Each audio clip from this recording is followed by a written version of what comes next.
On the streets of Washington, D.C., a bomb blast kills a former ambassador and his young assistant. As the FBI investigation closes in on the bombers, the killers set their sights on the agents and their families.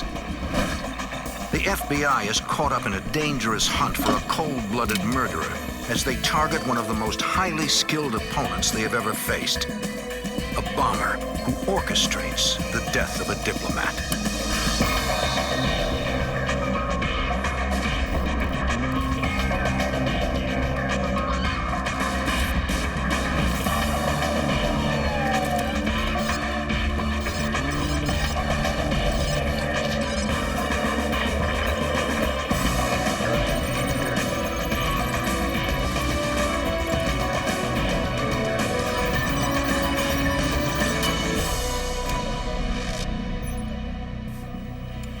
In the 1970s, South America faced a surge of political kidnappings and assassinations. When the killings spilled onto U.S. soil, it was time for the FBI to step in. I'm Jim Kallstrom, former head of the FBI's New York office. Agents struggled to pierce the closely guarded world of diplomats and assassins, trained spies and hired thugs, determined to stop a covert terror war waged by a rogue nation.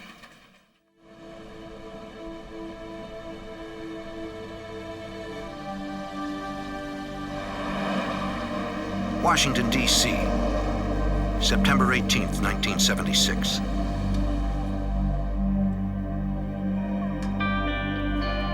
A man prepares deadly revenge against one of his nation's fiercest critics. Dear friends of Chile. The intended victim is former Chilean ambassador Orlando Letelier. The outspoken socialist is in the U.S. condemning the military government of dictator Augusto Pinochet. The Pinochet government seized power 3 years earlier in a bloody coup. Letelier rails against the current Chilean regime for human rights violations and for stripping him of his Chilean citizenship. His outspoken criticism causes one European country to stop lending money to Chile. Just after midnight on September 19th, the bomber prepares to silence the diplomat once and for all. The radio-controlled bomb is secured under the driver's seat of Letelier's car. Now, all it needs is the right radio signal. 2 days later, Letelier drives to work. His assistant, 25-year-old Ronnie Moffat, rides in the passenger seat. Her husband, Mike, rides in back. The car soon arrives on Embassy Row. It's an economic one. But...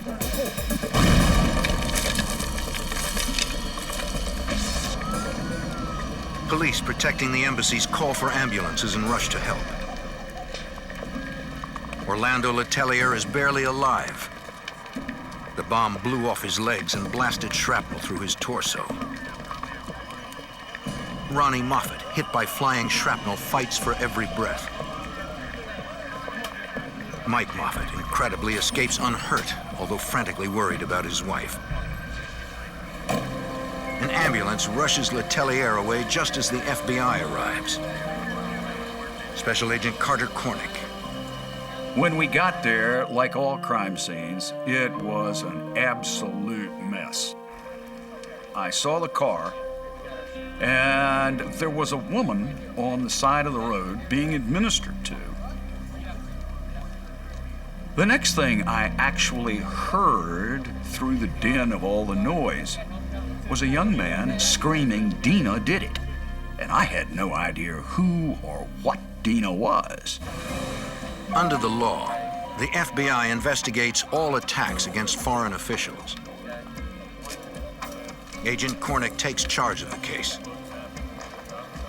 Well, the first thing that was to do was to get control of the crime scene. A crime scene is a unique thing. It's only there once. And what you do at that crime scene very often determines, ultimately, the outcome of the case. Agent Cornick requests more agents, including FBI bomb experts, to collect and label every possible piece of evidence. We had an enormous amount of help. We had more than 150 agents doing the crime scene. We actually had forensic experts doing the crime scene. And that part of the crime scene was actually run by the chief of the explosive unit at my request. During the search, the FBI hears the tragic news from the hospital that Orlando Letelier and Ronnie Moffett have died. The case is now a murder investigation.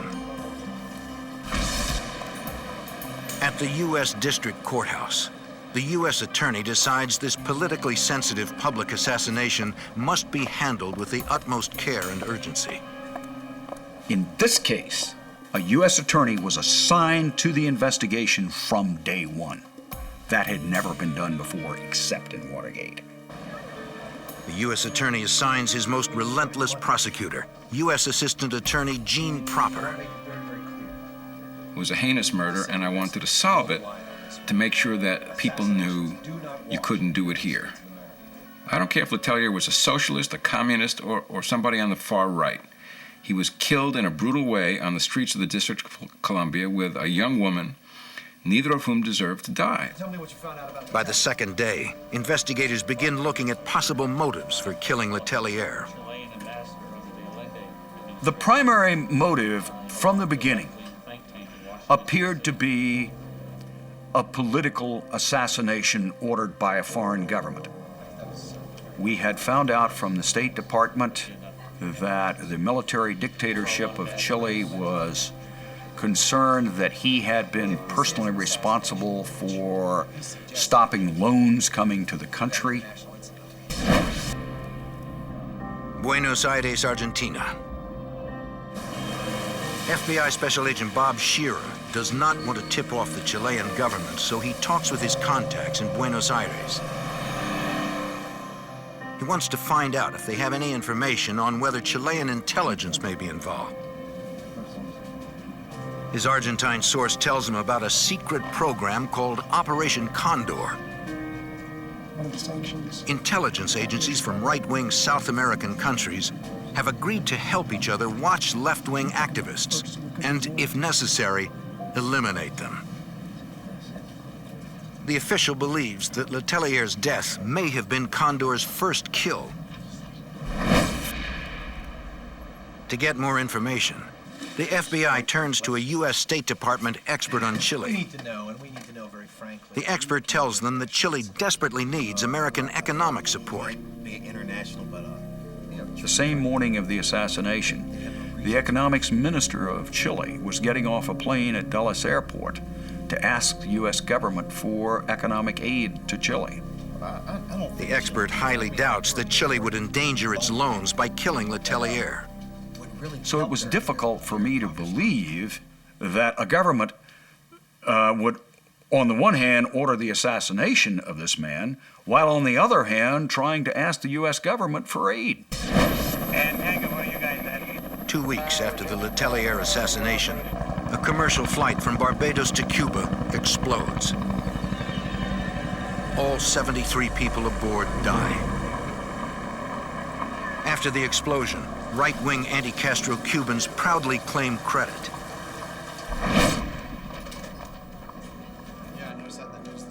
Because of the timing of the bombing of the airliner, investigators wonder if anti-Castro Cubans may have also had a hand in the assassination. Letelier was a socialist and an admirer of Fidel Castro. It seems like a long shot, but right now it's the only lead the agency has. Agent Cornick asks the FBI lab to compare the Letelier bomb against past anti-Castro Cuban bombs. Technicians have little to work with because the explosion destroyed most of the evidence. From what little remains, they determined that the bomb is unlike anything they've ever seen before. FBI Special Agent Larry Wack. The lab came back and said basically the Letelier bomb doesn't match other right-wing Cuban bombs that we have examined already. We didn't want to hear that. That's the last thing you want to hear, that you don't have a match. But because of the right-wing Cubans' history of assassinations, investigators can't entirely rule them out.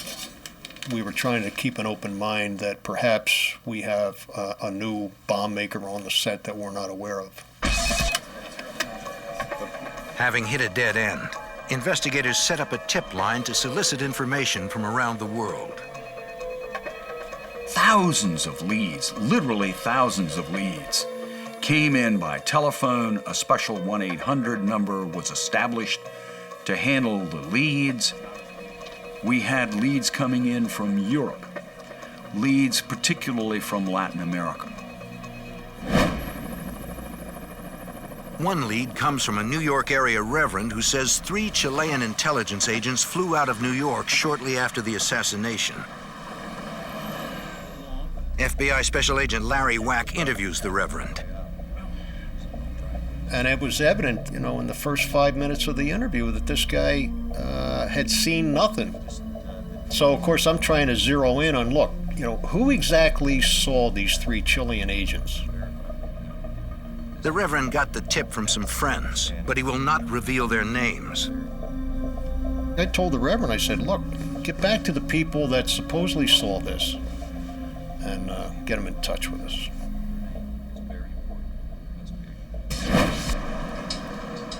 While he's waiting, Agent Wack heads to New York's JFK Airport. He follows up on the reverend's tip that Chilean agents flew out shortly after the assassination.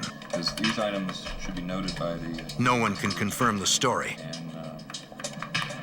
The case stalls again. There's nothing. A few weeks later, Agent Wack says goodbye to his fiancée, who leaves for her job as an airline flight attendant. He has no idea he is not the only one who watches her go. In the airport parking lot, a threatening stranger confronts Wack's fiancée. The bombers are striking back, hitting the FBI close to home. A car bomb in Washington, D.C. kills former Chilean ambassador Orlando Letelier and his assistant. As the FBI begins investigating the murder, Special Agent Larry Wack's fiancée is threatened. The frightened flight attendant calls Agent Wack. I was absolutely appalled that something like this would happen, that whoever it was didn't have the guts to come after me, that they had to go after her. Agent Wack believes he must have interviewed someone close to the assassination. I don't know what we did, but we struck a nerve somewhere. And now we got to go back and re-examine what we've been doing, and myself, particularly what I had been doing, who I had been talking to and so on, to see where this threat may have emanated from. Agent Wack's fiancée helps create a sketch of the man who threatened her. Agents show the sketch to Chilean immigrants throughout New York, trying to find someone who recognizes the man. But no one seems to know him. Washington, D.C., 1 month after the bombing. Clearly said in Townsend versus New York. Assistant U.S. Attorney Gene Propper and FBI Special Agent Carter Cornick receive a possible lead. We got 2 Chilean. The State Department provides photos of 2 suspicious Chilean intelligence officers whose real names are unknown. A month before the Letelier killing, at the U.S. Embassy in Paraguay, 2 Chileans requested visas for what were obviously false passports. One of the men did not look Chilean, and the 2 openly admitted being intelligence agents. They claimed they needed the visas to attend a meeting with the CIA in Washington, D.C. Well, I'll need to see your passport. The ambassador decided to take the unusual precaution of secretly photographing the passports. Thank you. When the CIA denied knowing the 2 agents, the ambassador canceled the visas. Investigators believed the photos could relate to their case. Went in for their... Wow, we FBI Special Agent Carter Cornick. We had these two photographs, but we didn't know who they were. If we could identify those two people, we could take the case a step further. The mug shots, we got to roll through the books. We got to roll these guys. A few days later, investigators get a lead that again points them to Cuba. A Venezuelan newspaper prints a story claiming right-wing Cubans based in the United States killed Letelier. It names the prime suspects as the Ayala brothers from New Jersey. Investigators know Enrique and Sanchez Ayala well. They are founding members of a violent anti-Castro group called the Cuban Nationalist Movement. They are suspects in several recent high-profile bombings, including a Russian ship in New York 5 days before the Letelier assassination, and an attempted bombing at the New York Academy of Music, where Cuban artists were set to perform. The FBI begins to wonder if the Ayala brothers also targeted Chilean socialist Orlando Letelier. In one of New Jersey's Cuban neighborhoods, an FBI agent tracks down Enrique Ayala to find out. Brian, I'm with the FBI. When the agent asks him where he was the day Letelier was killed, Ayala gives an odd reply. That's my trump card. It's an ace up my sleeve. Investigators in Washington, D.C. find his comments suspicious. Well, I think there's precedent. Assistant U.S. Attorney Gene Proper. Right away, when you hear something like that, you begin to think, what's this guy want to hide? Proper asks the FBI to serve Ayala with a subpoena to appear before the grand jury. I told you. In the United States, no citizen is obligated to talk to the police or the FBI. If the FBI comes up to you on the street, you can say, get lost. There is an obligation to testify before the grand jury if you're brought in by subpoena. An agent heads out to serve Enrique Ayala with the subpoena. FBI. Ayala's wife says she doesn't know where he's gone. He's disappeared. Ma'am? Hi, Agents question anti-Castro Cubans, demanding that they give up Ayala. The pressure finally gets to Ayala, who agrees to come in. Coming in, please have a seat. At Proper's office in Washington, D.C., Ayala proclaims he had nothing to do with Letelier's death. Investigators ask why he made the comment about an ace up his sleeve. You might have some information. Ayala says he was just joking, pulling the agent's chain. No, can't help you. Proper grills Ayala before the grand jury. He denies any knowledge of the Letelier murder and takes the fifth when asked if he's recently traveled to Chile. New York City. A few days after Ayala's testimony, Special Agent Wack gets a call at home from a suspected anti-Castro bomber. Do what? He said that, I'm coming over to your house in a minute to talk to you. Agent Wack fears he is in danger. The big question was, how did he get my phone number? And more importantly, how did he know where I lived? So I grabbed my neighbor, who was a New York City police officer, told him, grab your gun, come outside, and I told him what had happened, that I had gotten this phone call, and I don't know what's coming next. We hid outside in an alleyway, and within a period of about 3 minutes, here comes this nationalist guy at my front door. Yeah, it's him. He recognizes me. We had an altercation out in front of my residence where he was telling us, that they didn't have anything to do with the threat on my fiance, and, why don't you back off of our group? I pretty much told him that the next time you show up at my front door, you're going to go home in a body bag. I was extremely mad at this whole situation. I mean, it was bad enough that my fiance gets threatened, and now I got these bombers showing up at my front door, and you're like, what's next? Far from backing off, Agent Wack cranks up the pressure.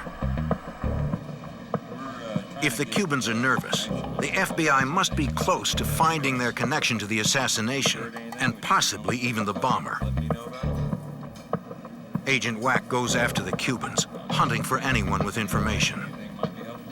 If you think you're going to intimidate the FBI into not investigating, you're making a mistake. You're going to make them investigate harder. I don't know nothing about it. The people he approaches give him the cold shoulder or even insult him. Hey, get away from me. But he continues to hunt for leads. Finally, 5 weeks after Letelier's murder, Agent Wack meets a former Cuban bomb maker who says he wants to talk. It could be a major break in the case. Or it could be a setup for a hit on an FBI agent who's getting too close to the truth. A powerful remote-controlled bomb kills former Chilean ambassador Orlando Letelier and his assistant in Washington, D.C. The FBI believes the key to the case may be hiding in the New York anti-communist Cuban community, an organization known for targeting outspoken socialists. FBI Special Agent Larry Wack doggedly hunts for leads until a former anti-Castro bomb maker tells him he wants to talk. And the thing that he couldn't sleep with was he didn't care that Letelier died. He couldn't sleep with the fact that the girl was killed, Ronnie Moffett. And that's where he drew the line. The bomb maker says he's heard that Enrique Ayala, the leader of a violent anti-Castro group, has met several times with a Chilean covert contact. He said the Cubans wanted support from the right-wing Chilean government. Agent Wack uses the information to question other informants. They tell him that Ayala has been seen meeting with a tall, blonde Chilean with a military bearing. One informant was telling me that the nationalists were referring to him as El Flaco, or the tall, thin one. Agent Wack has now confirmed the link between a Chilean agent and the Cuban nationalist movement. Now you've got evidence of a Chilean agent in contact with the nationalists, and you've got the nationalists with a track record of bombings going back quite a few years. So, you know, it's starting to look like a duck and walk like a duck. The FBI focuses their investigation on Chile. In Santiago, FBI Special Agent Bob Shearer follows up on Agent Wack's discovery of Enrique Ayala's link with Chilean officials. Chile's Interpol representative tells him that Ayala visited Chile 2 years earlier and may have met with the Chilean government or even the Chilean intelligence service. With this new information, Assistant U.S. Attorney Gene Proper subpoenas Enrique Ayala and 2 of his friends to appear once more before the grand jury. A few days later, Proper gets a death threat on his private line. What's wrong? Proper believes they must be doing something that's making a guilty party nervous. That means we're doing it right. But instead of backing off, Proper and FBI Special Agent Carter Cornick step up their investigation. We decided we're taking the 5th. They bring in Enrique Ayala, who says he and his 2 friends will take the 5th in front of the grand jury and refuse to answer any questions. Investigators must continue to search for some way to crack open the case and get someone to talk. Gentlemen? FBI Special Agent Carter Cornick. This thing is dragged on now, nothing happened, but it's not coming to a head. How the hell do we get on track? A month later in New York, the Secret Service calls in FBI Special Agent Larry Wack. They've arrested a counterfeiter who specializes in making fake IDs who wants to cut a deal. He claims to know of a plot by the Ayala brothers to kill the U.S. Attorney General and prosecutor Eugene Proper. After months of investigation, this could be the break in the case the FBI has been waiting for. The break that will finally lead them to the bombers. In Washington, D.C., a remote-control bomb kills a former left-wing Chilean ambassador and his assistant. In New York, 8 months after the assassination, a counterfeiter contacts the FBI. He provides fake IDs to an anti-communist Cuban group suspected of the bombing. The counterfeiter claims to have inside information and wants to cut a deal with FBI Special Agent Larry Wack. He laid out a situation that he was in the process of making up false driver's licenses and passports and whatnot for some of the guys in the nationalist movement. You know, your first assumption is this crowd's getting ready to take off. They're going underground. The counterfeiter says the Cuban nationalists told him that if their leader, Enrique Ayala, goes to jail, they will kill the U.S. Attorney General and Assistant U.S. Attorney Gene Proper, the prosecutor on the case. Well, what you're saying is Agent true. Wack offers to speak to the Secret Service on the counterfeiter's behalf if he will inform on Enrique Ayala and his brother Sanchez. Okay. And you're willing to follow through on this? The counterfeiter reluctantly agrees. He says he's supposed to meet with Sanchez Ayala soon to deliver a false ID. The night of the meeting, Agent Wack watches from hiding. The counterfeiter arrives carrying a false ID hidden in a magazine. We were able to corroborate a lot of what he was telling us without him knowing it. When they see Ayala exit the restaurant with the same magazine, the FBI knows that their new informant told the truth about working with the Ayalas. Maybe the Ayalas can lead them to their Chilean contact. Proper again calls Enrique Ayala into court, but he fails to appear. FBI agents can't find him anywhere. He's become a fugitive. This only adds to investigators' belief that he played a role in Letelier's assassination. 2.5 weeks later, the investigators' inside man delivers more fake IDs to Sanchez Ayala. At the end of the meeting, Sanchez rips $1 in two and gives the counterfeiter half. Sanchez says that a tall, blonde Chilean may contact the counterfeiter with the other half of the bill. You know, this was turning into a James Bond spy novel here with the $50 bills and everything, the way this thing was going. But there was that tall, blonde Chilean again that we already heard about surfacing. He was this continuous, elusive guy. The FBI doubts this mysterious Chilean intelligence agent will come all the way to America again to meet with their counterfeiter. Chilean intelligence can fabricate their own high-quality fake IDs. Agents follow Sanchez Ayala to Miami, hoping he will lead them to his fugitive brother. But after days of trailing Sanchez, they lose him. 2 weeks later, the FBI gets an unlikely break when a tall, blonde Chilean approaches the counterfeiter. At first, the Chilean casually chats with him about motorcycles.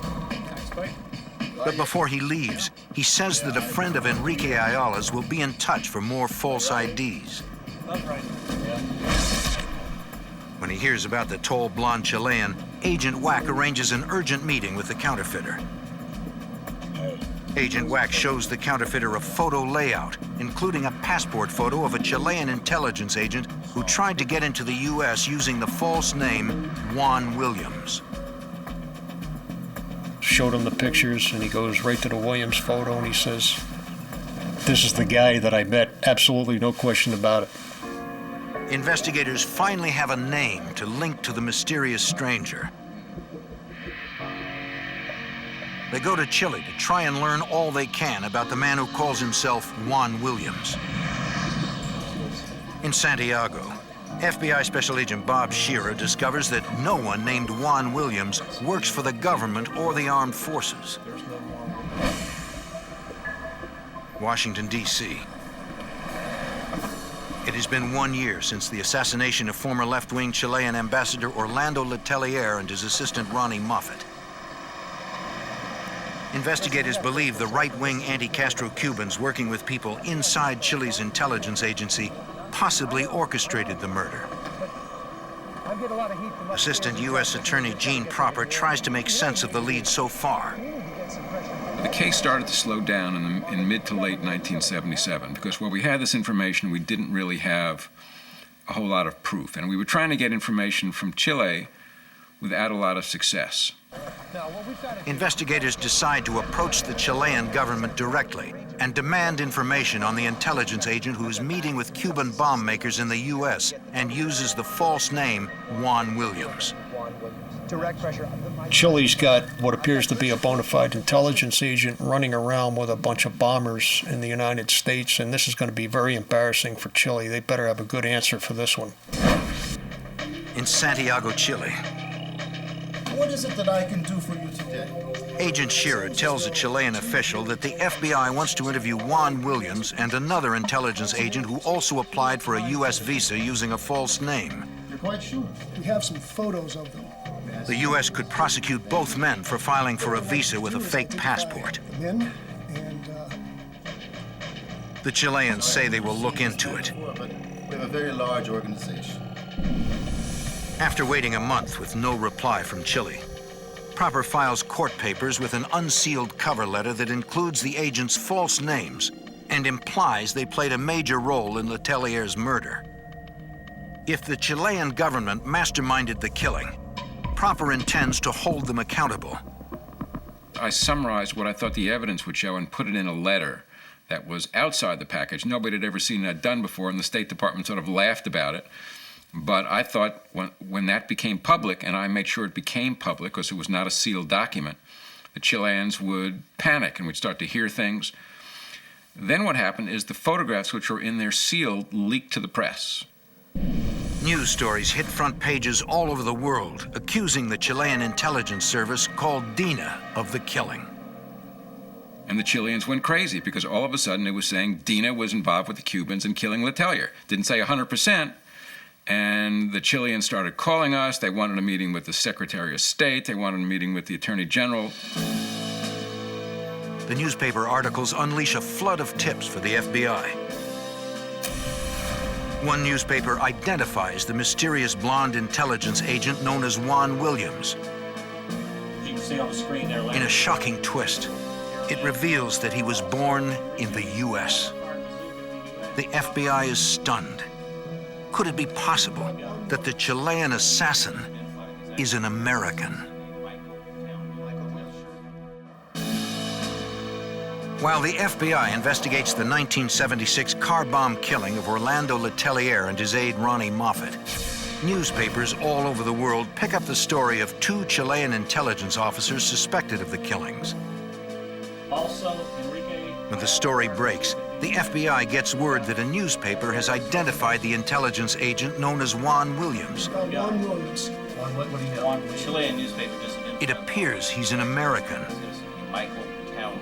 All right, run that name through U.S. passport, get on the horn right away. FBI Special Agent Carter Cornick. When it turned out one of them was a U.S. national, that made our position so much stronger. And why was a U.S. national working for the Chilean intelligence service? The U.S. Passport Office reports that there is a Michael Townley who matches the description of the blonde intelligence agent currently registered as an American living in Chile. He's 36, born in Iowa, but grew up in Chile.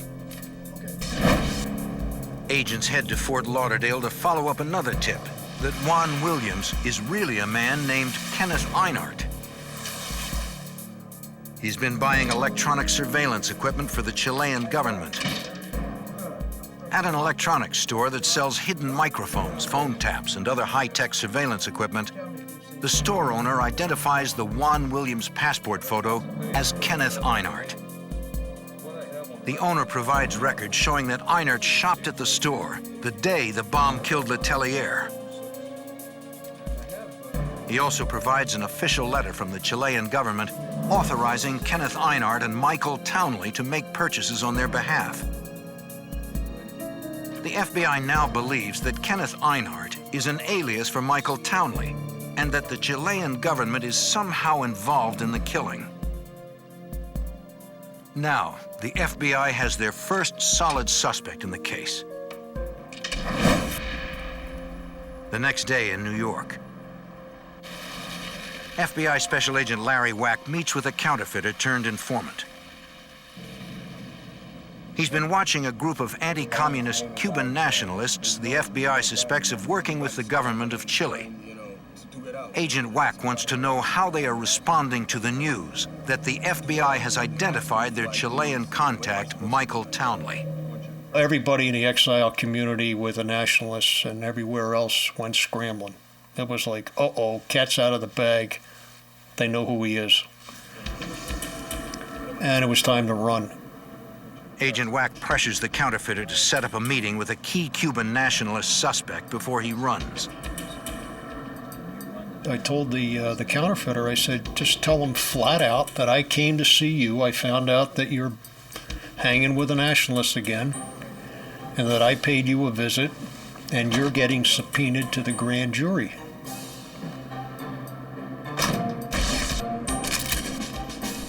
The plan works, and the counterfeiter meets with the suspect to ask his advice. They ask you to testify. The suspect tells him to take the fifth and say nothing. The counterfeiter keeps asking why.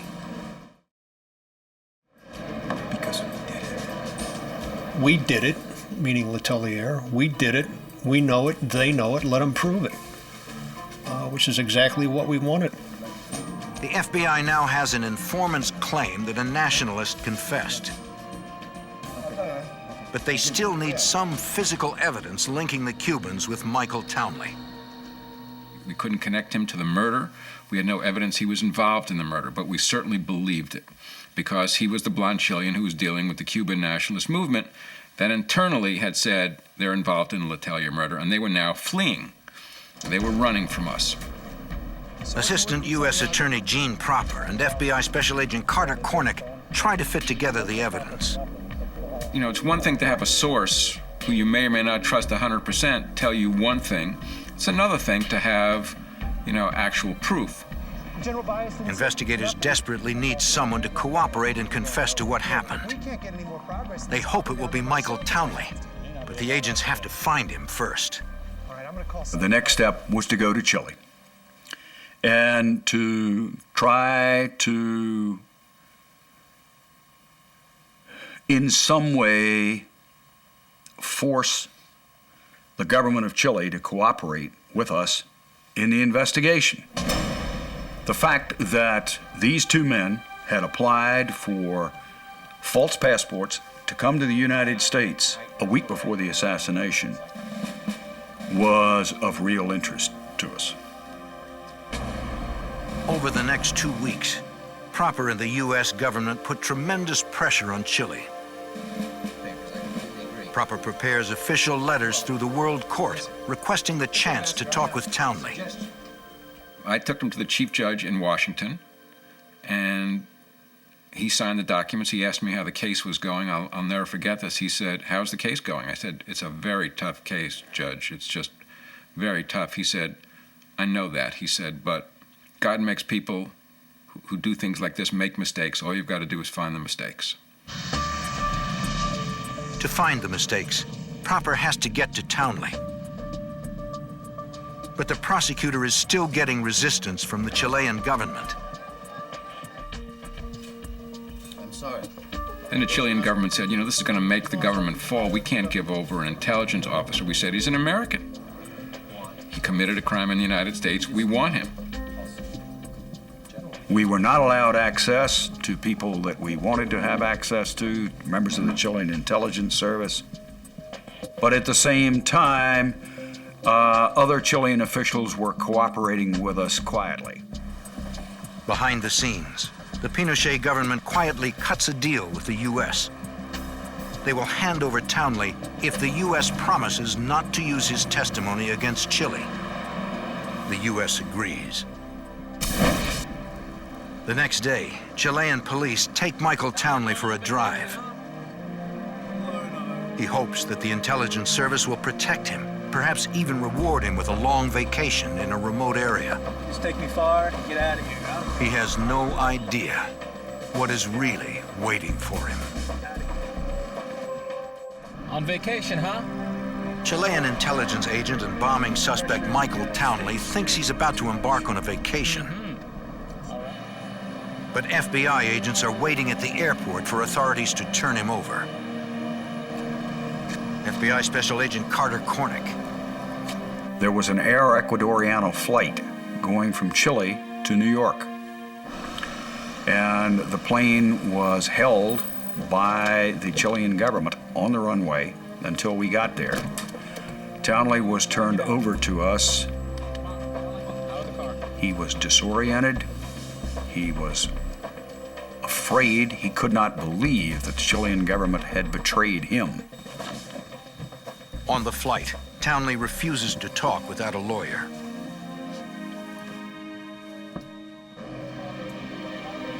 Once in the U.S., the FBI holds Townley at the Marine base in Quantico, Virginia. They suspect him of murdering a Chilean diplomat and enlisting right-wing Cubans to help him. But the only real charge they have against him is using a fake passport.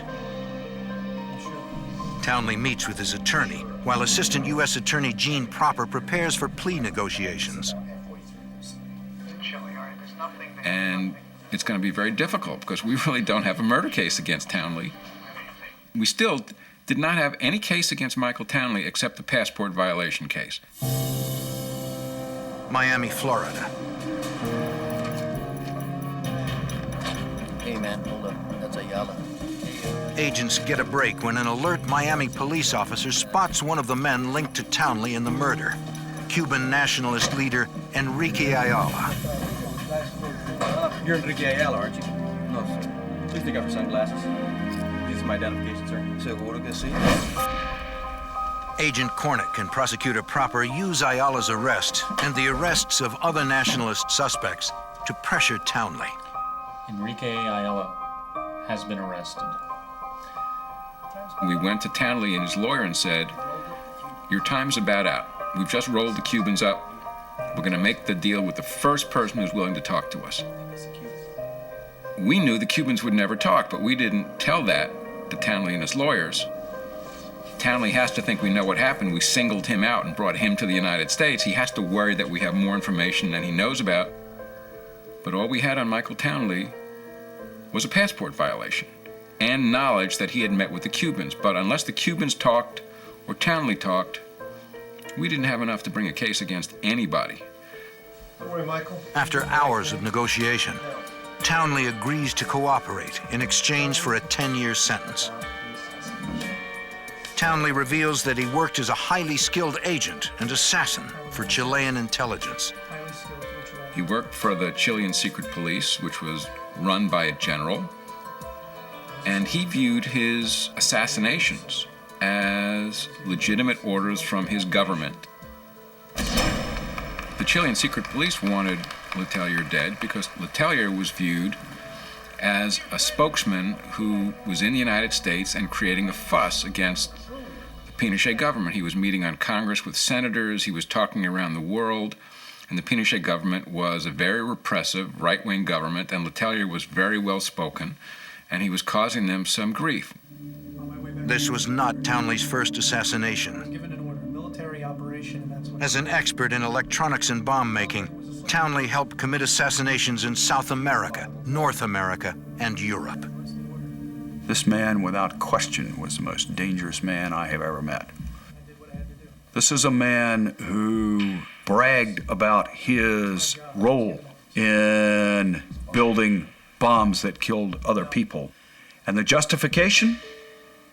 Letelier was a soldier, I was a soldier. Townley says he made a bomb in a motel room and attached it to Letelier's car at night. The Cubans were anxious to create ties to the right-wing Chilean government and agreed to help. Townley arranged for the Cubans to set the bomb off. He then flew to Florida leaving 2 of the Cubans with a remote control. He says he doesn't know who pushed the button. The Cubans had no interest in Mr. Letelier. They wanted a relationship with the Chilean secret police for several reasons. Chile could give them sanctuary when they were in trouble in the United States. They had a very similar political ideology, was very right-wing. And they could get, they thought, material support, maybe money, from Dina. To prove Townley's story to a jury, the FBI buys an identical car and has him build an exact copy of the bomb.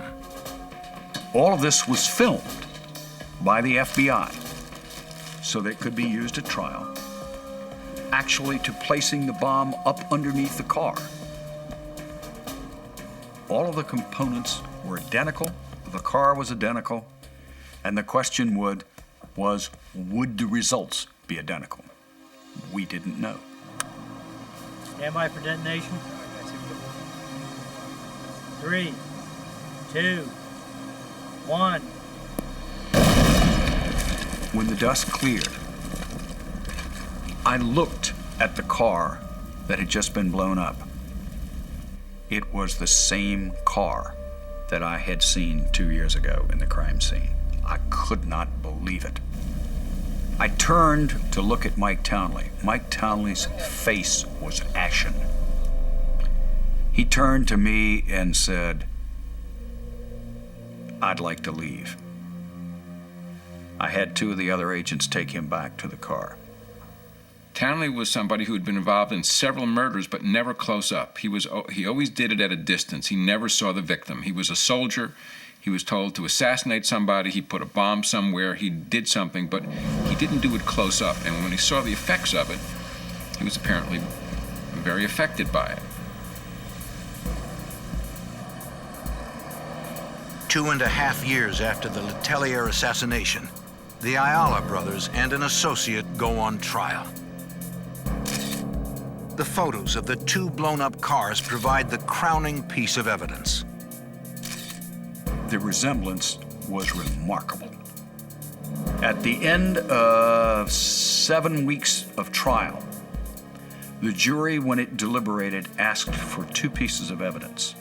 One were the pictures of the cars. An hour later, they came back guilty on all counts. The court sentences Enrique and Sanchez Ayala in the murder plot. But in a retrial, their convictions are overturned on a technicality. Over the next 20 years, 2 other anti-Castro nationalists and 3 Chilean officials end up serving time for the Letelier killing. FBI agent Carter Cornick sees Letelier's murder as a tragic misunderstanding. I think he was assassinated for 2 reasons. One, for what he had done, which was stopping government Dutch loans to Chile. And 2, they perceived him as a threat, which in reality he was not. The Chilean military believed that Letelier was forming a government in exile in the United States. It was simply not valid. It's just paranoia. Documents uncovered after the fall of Chilean dictator Augusto Pinochet would later confirm that the Chilean government ordered the death of Letelier. The FBI's relentless pursuit of the killers solved a difficult case and put rogue nations on notice. I think it sent a message to other governments considering extraterritorial sanctions, assassinations. Think twice before you do it. A small town in Nevada faces disaster. A holiday weekend, 250,000 tourists, and a 1,000-pound bomb that could explode at any second. The device cannot be disarmed. It cannot be moved without detonating. Here we have the all clear. Stand by for For the countdown. FBI, it's a worst-case scenario.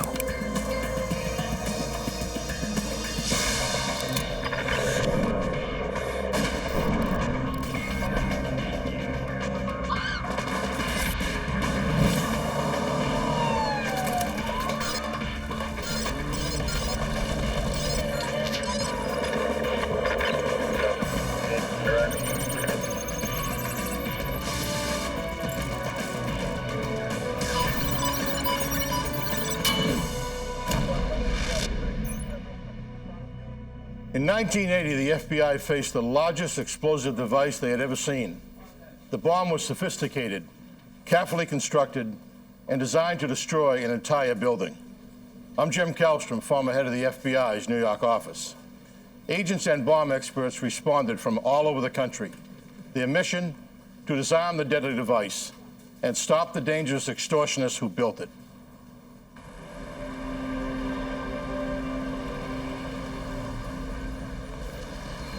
State Line, Nevada is a small tourist town straddling the border with California. The town has just 1,300 residents. The largest industry is gambling. With all that cash lying around, it makes an appealing target for criminals looking to make a big score. August 26, 1980, 5:30 a.m. at the receiving entrance of Harvey's Casino. Two men tell security they're delivering a new copy machine. The security guard gives them directions to the executive offices on the second floor. He has no idea what he has let in the building.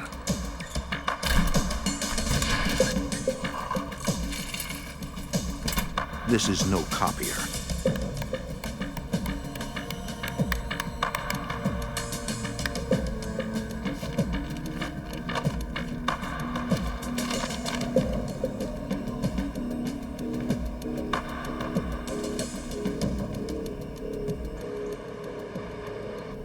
Shortly after 6 a.m., a security guard making rounds notices something unusual. The door to the executive office is jammed. It looks like the lock has been glued shut.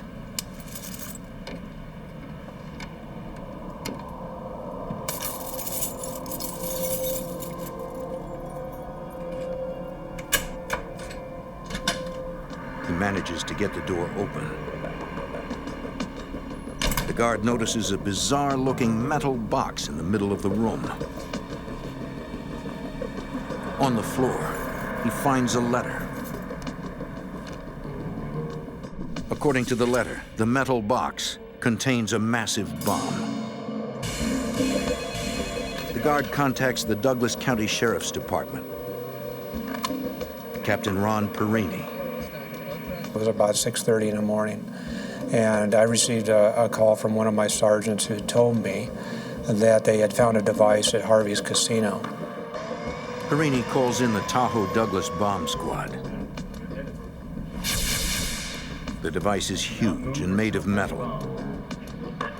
According to the letter, it contains 1,000 pounds of TNT. That much TNT could blow up everything within 500 feet of the casino.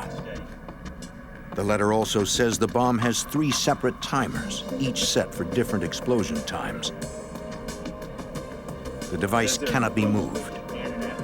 It cannot be disarmed. Unless authorities come up with $3 million in cash, the bomber threatens to blow up Harvey's Casino.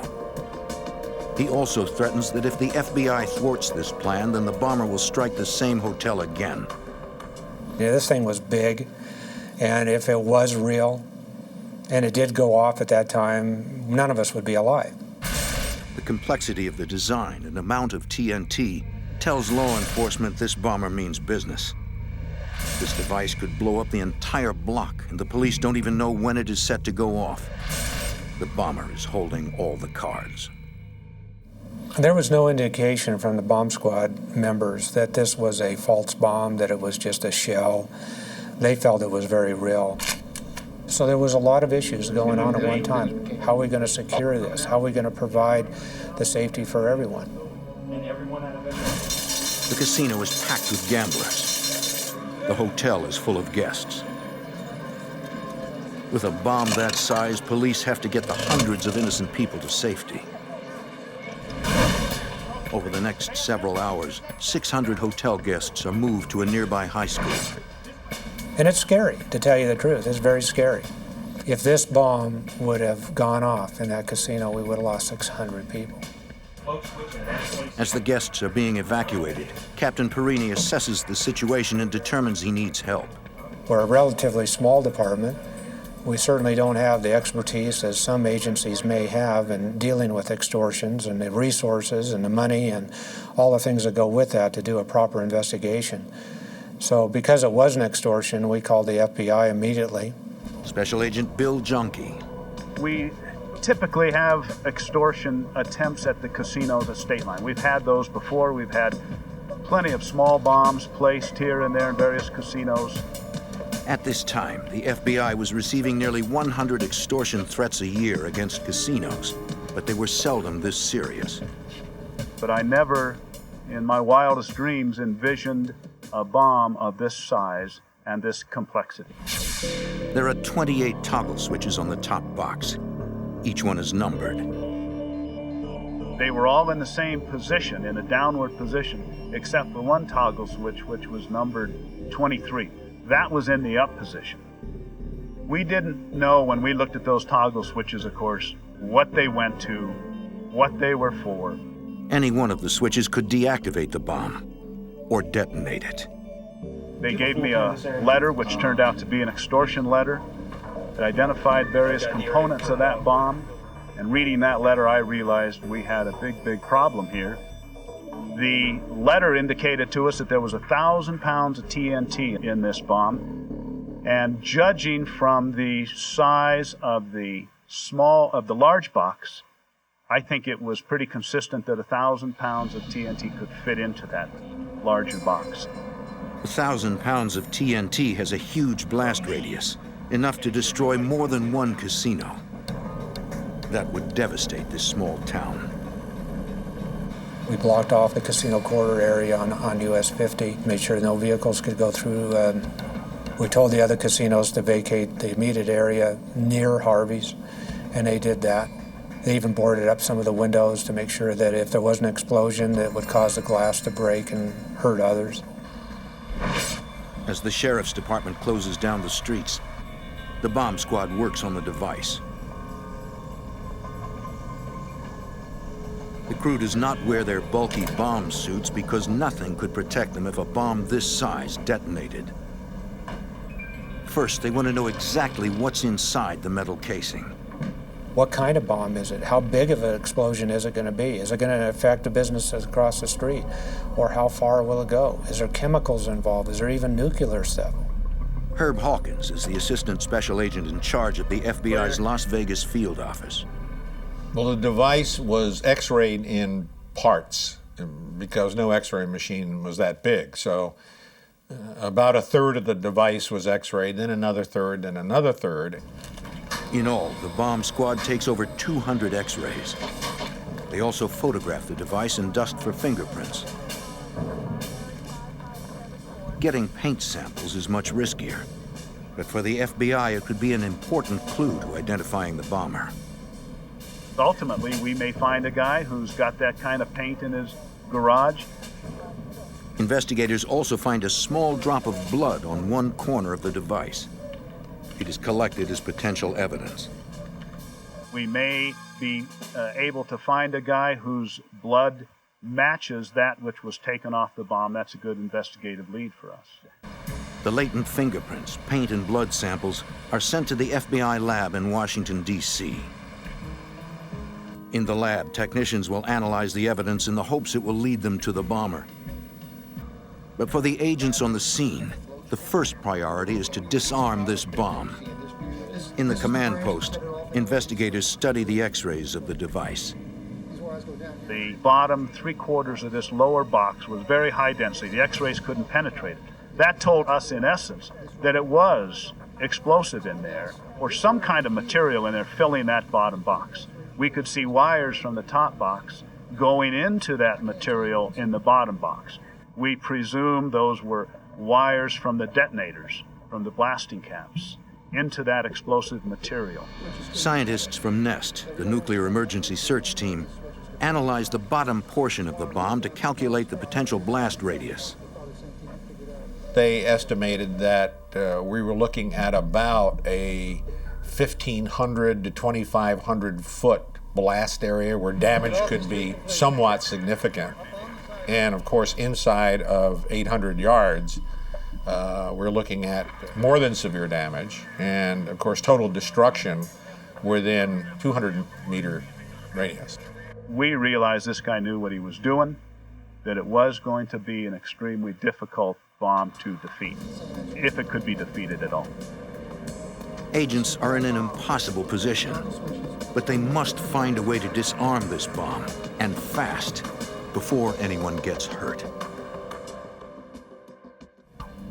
In State Line, Nevada, extortionists plant a massive bomb in a crowded casino. The bombers demand $3 million, or they will detonate the device. Within hours of the discovery of the bomb, investigators from all over the area arrive in State Line. Sheriffs from Douglas County, police from South Lake Tahoe, as well as El Dorado County. Special Agent Bill Jonke. They started just flooding in because they knew we would have a lot of work to do. We began bringing in FBI agents from surrounding districts almost immediately. As bomb experts work on the device, agents go after the extortionists. We needed every patron in that casino to be interviewed with the chance that maybe they had seen something, a vehicle being involved in the delivery of this bomb, something. Authorities set up toll-free hotlines. Captain Ron Perini and the Douglas County Sheriff's Department work closely with the FBI.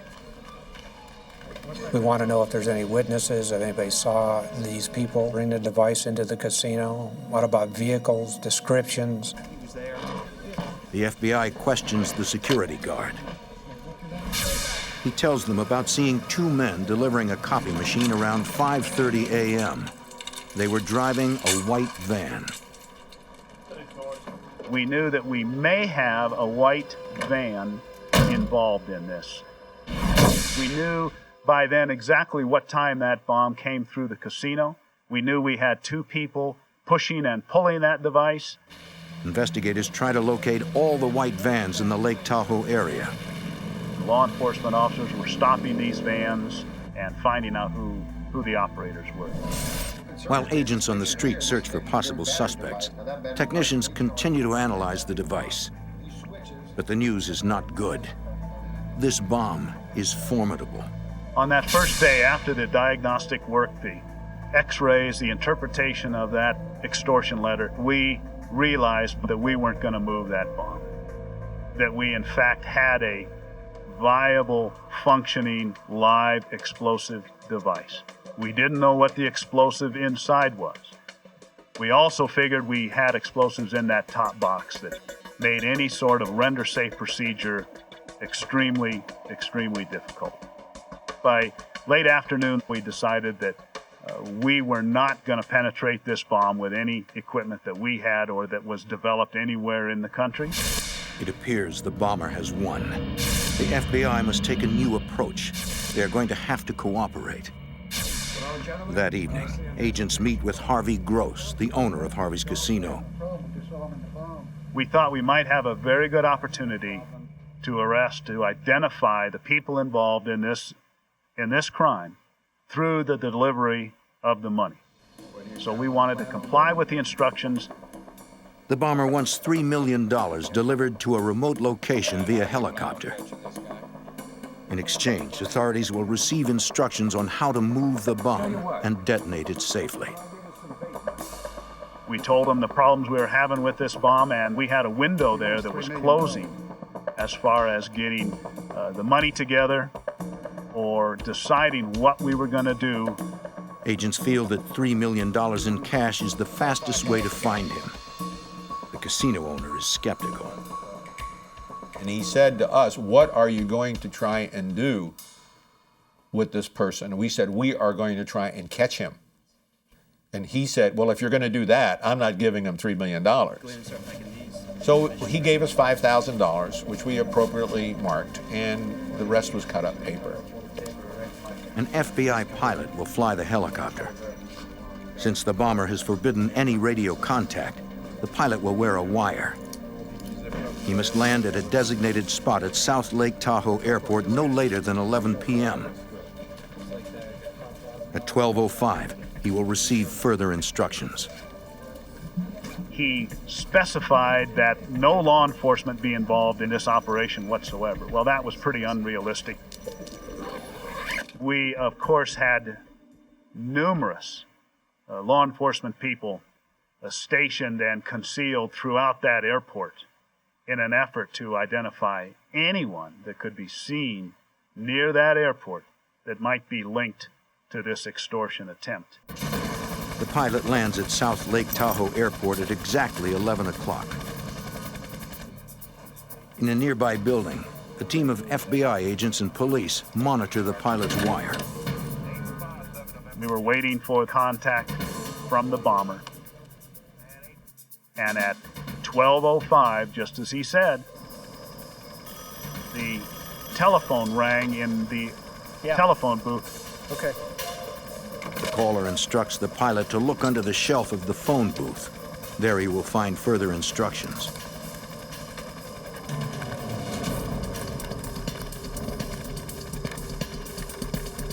Follow Highway 50 to the west, the right-hand side, and a straight line. He read that note aloud as he stood there outside the phone booth. That allowed us to hear and to know what that letter contained, and we immediately dispatched ground units in the direction that he was told to fly. The pilot is instructed to fly west along Highway 50 at an altitude of 500 feet. At some point, he will see a strobe light where he is to land. Not much altitude in the mountains like that. Very, very low, very, very hazardous for a helicopter to be that low at midnight. We were going to do the best we could to provide ground coverage for the protection of our pilot, and also obviously to arrest, to apprehend this perpetrator if that was at all possible. So immediately we had cars traveling westbound on Highway 50 for the sole purpose of either one, encountering the subject or the suspect in this case, or two, ensuring the safety of our pilot. A SWAT team flying 1,000 feet above the FBI helicopter will provide added security. The thing that always makes you more apprehensive is the unknown. We didn't know who you were dealing with. We didn't know if we had 10 people, one person, 2 dozen that were going to meet that airplane. The FBI pilot flies west, following Route 50. He maintains an altitude of exactly 500 feet as he searches for the strobe light. There is nothing but darkness below. It seems the bomber is playing some sort of deadly game, and the FBI is at his mercy. State Line, Nevada, 1980. An FBI helicopter searches a 15-mile stretch of Highway 50 for a signal from below. The extortionist who planted a massive bomb in a local casino has demanded $3 million. Agents know that appearing to comply is their best hope for arresting the bomb maker. The pilot flies through the mountains in the dark at an altitude of only 500 feet. He sees no signal from below. Assistant Special Agent in Charge Herb Hawkins controls the search operation from the ground. He came back, he flew it again. And he flew it again. We kept sending him back down the route. Then after he got through with his 15 miles, we put him at 250, 300 feet, which he was scared to death. This was an experienced Marine helicopter pilot who joined the FBI. And he's flying treetops, trying to comply with and make this successful. And he keeps calling me, Herb, I got nothing. I'm nothing. Everything's quiet, you know. And so I said, okay. Then at 4 o'clock, we brought him back. Stand by. It seems the bomber has won again. All the FBI's attempts to establish contact with him have failed. If he doesn't want the money, what does he want? Agents turn to their only other lead, the airport telephone booth where the bomber left instructions for the pilot. Special Agent Bill Jonke. We, of course, examined that telephone booth for latent fingerprints, and we interviewed a few people, but we basically came up with nothing. Nobody had seen anything at that airport that was suspicious in nature. So that was a dead end. We had not established contact with the extortionist. And that was of grave concern to us because we needed more communication. The next morning, the FBI asks Governor Robert List of Nevada to hold a press conference. He needs to convince the bomber to reestablish contact. This request is made due to a failure of enlightenment and a confusion in following the previous directions. The hotel is prepared to comply and is standing by as before. We had basically silence on Wednesday. I think that the people were too cautious to make another contact. For the Tahoe Douglas bomb squad, it's a potentially deadly dilemma. How can they move the bomb without knowing what's inside? It was very heavy. It was made of steel, and it was loaded with up to 1,000 pounds of explosive. We couldn't just pick it up and carry it out of there. We realized to even move it, even if we had a safe way to move it, would require 3 to 4 people. That's way too many to have anywhere near a device that could explode. Even if they can move the device to the parking lot, then what? We, in essence, have a giant hand grenade here. If it exploded, it would send steel shrapnel all over the place. We really couldn't afford to have it outside. Agents and bomb experts do not know if the massive bomb is set on a timer, if the extortionist can set the bomb off remotely, or exactly how volatile the explosive material inside is. They have some hard decisions to make. One member of the team makes a radical suggestion. Our experts told us, and we all agreed, that if we could explosively separate this top box, knock it off the bottom box at a very, very fast speed with explosives, we could defeat the electrical current from the battery that was being generated and maybe avoid a detonation of the main charge. The plan is to use 6 pounds of plastic explosives to destroy the top box, in essence, the bomb's brain. If they could sever that pulse from actually going down to the dynamite, it may not go off. Everything depends on whether or not the top box is also rigged with explosives. If the top box contained dynamite, then our explosive separation would fail because, in essence, the bomb would, what we call, sympathetically detonate. In other words, the explosion from our attempt to remove the top box would detonate all the explosives in the bomb. It's a risky procedure. The entire casino could be destroyed. They need permission from hotel owner Harvey Gross. And what he did say was, as long as nobody gets hurt, we can't keep doing what we're doing. We're going on for hours and hours and hours, and nobody can come up with a solution other than that, then that's okay. There was tears in his eyes, and he basically was giving us a directive that you take care of everyone here. Make sure nobody's harmed. I don't want anybody hurt. If the device does go off and it destroys a casino, we can rebuild it. The bomb squad sets up a linear-shaped charge, positioning the explosives to destroy the top box. Wires were run from the explosive charge to a window outside and eventually to a firing point out in the parking lot. There is no way to know whether the shaped charge will successfully disable the bomb or detonate it. We hoped that we would separate that top box and that there were, in fact, no explosives in there and we'd have no detonation. But we were fully prepared, and I have to say we expected detonation of up to 1,000 pounds of TNT, as the letter had indicated. So we were prepared for that when we fired that shape charge. At 3:55 p.m., Sheriff Jerry Maple broadcasts a warning. The disarming attempt is about to begin. Okay, we have the all clear. Everybody stand by. 5, 4, 3, 2, 1. In a casino in Nevada, FBI agents faced the biggest bomb they've ever seen. A device packed with 1,000 pounds of explosives. Their only option, blow the control box off the top of the bomb with a small explosive charge. Call you to stand by for countdown, please. Special Agent Bill Jonke watches from the roof of a nearby casino. We had high-speed cameras prepared for the detonation.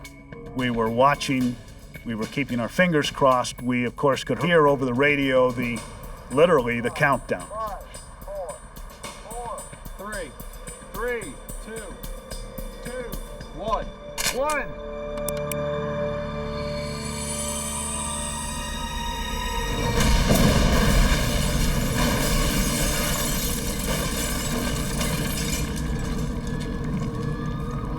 The plan has failed. Part of the casino has been reduced to rubble. Assistant Special Agent in Charge Herb Hawkins. We had a major mess on our hands. We had a hotel that had been blown downward 2 stories, blown upward 2 stories. Numerous pieces of device, rebar, concrete, chips, wall, desks, furniture, all mashed up, and in some of it in the hotel, down in the hole, some of it up on the 2nd and 3rd floor, and a bunch of it out in the parking lot. All of us probably had the same thought. We were thankful that we had not a single person with as much as a scratch. Nobody was hurt. We felt relief that the bomb, in essence, was gone. There was not a danger from that bomb anymore. Having to go back up on it for a day or 2 was getting stressful for everybody. So we felt a relief when that thing went off. If you destroy or damage a building, that can be rebuilt. But loss of human life or casualties is something that can never be healed. Myself and a few of the bomb technicians went into that building right away, right after detonation. However, it was pretty dangerous. Rubble is everywhere, and the FBI is concerned the rest of the building might collapse. Once it is secured, agents go back into the casino to search for clues. We commenced a very thorough crime scene investigation, as you would have to do in a bombing case, as your crime scene is really the key to helping you solve the puzzle. But in this devastation, finding those clues will not be easy. When a bomb goes off, the components just don't evaporate. They become much smaller and obviously disfigured, but they're there. They're there in the rubble. They're there in the crater at the bottom. They're there. Our job is to find them and identify them as components of the bomb.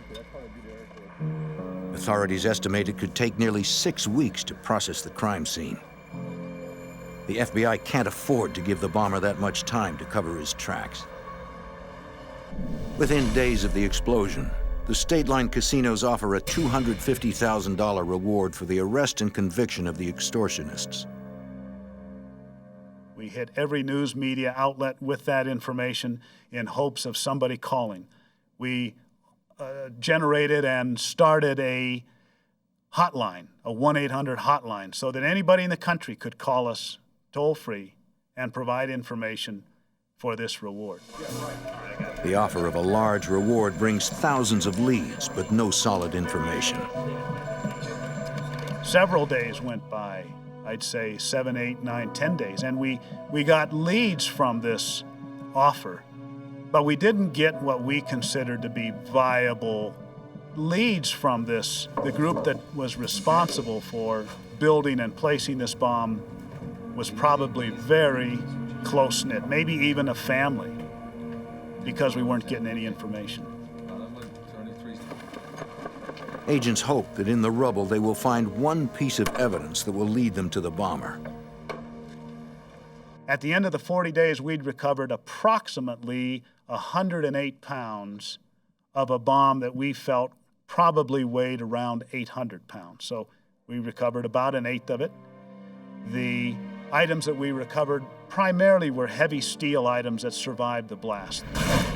As each piece of the bomb is recovered, it is shipped to the FBI laboratory in Washington, D.C. This is the first opportunity the agents have to really study the bomb. We were able to determine the type of switches that were used, the mercury switches, the type of explosive, pieces of cardboard box, things that would point where and how the device was constructed.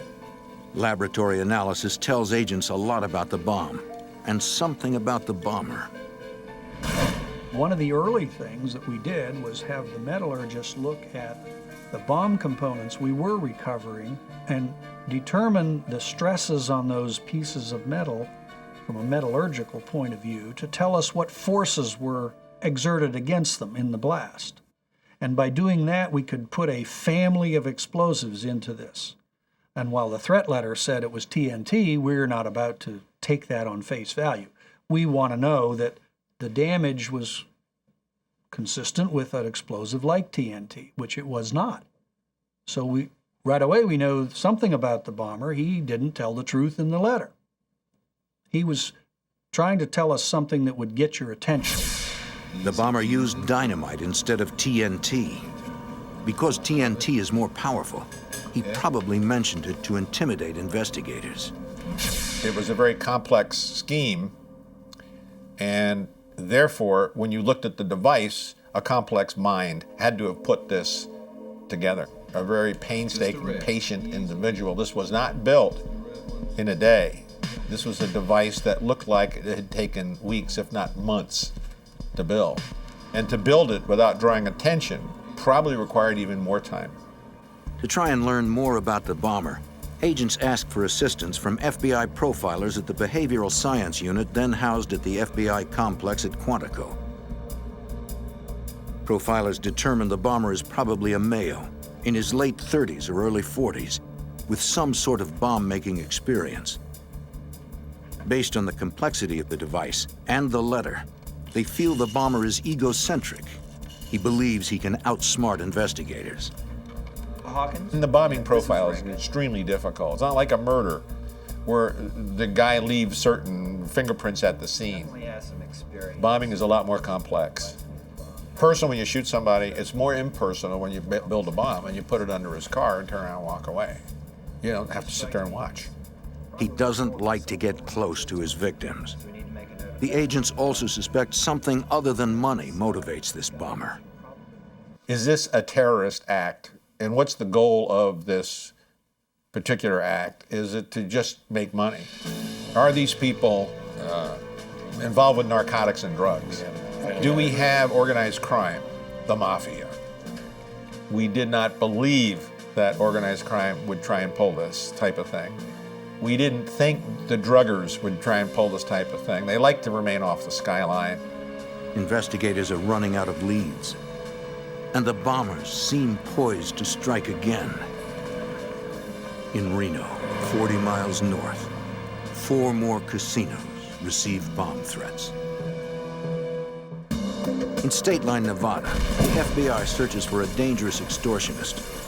He's already blown up one casino, and in his extortion note, he threatened to do it again. The FBI fears the bomber is simply toying with them.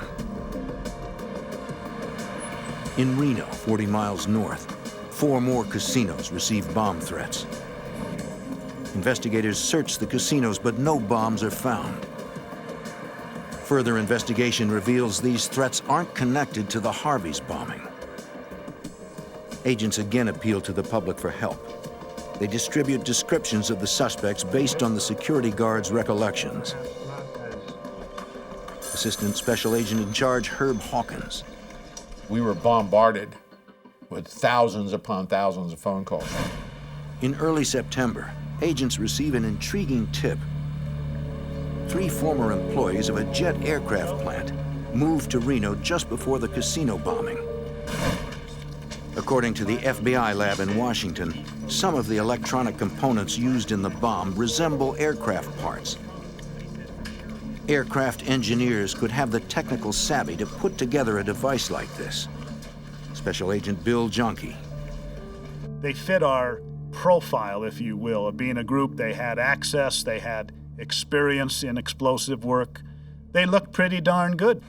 And we spent a lot of investigative man-hours looking into these people and covering the leads from this group that extended nationwide.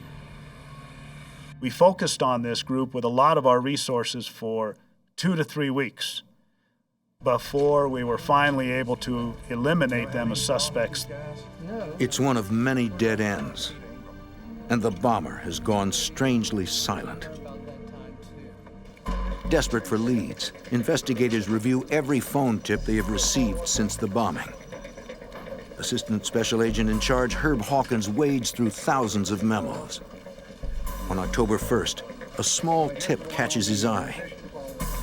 A motel owner saw a white van leaving her motel in South Lake Tahoe an hour before the bomb was delivered. From witness statements, the FBI knows that the bomb was delivered in a white van.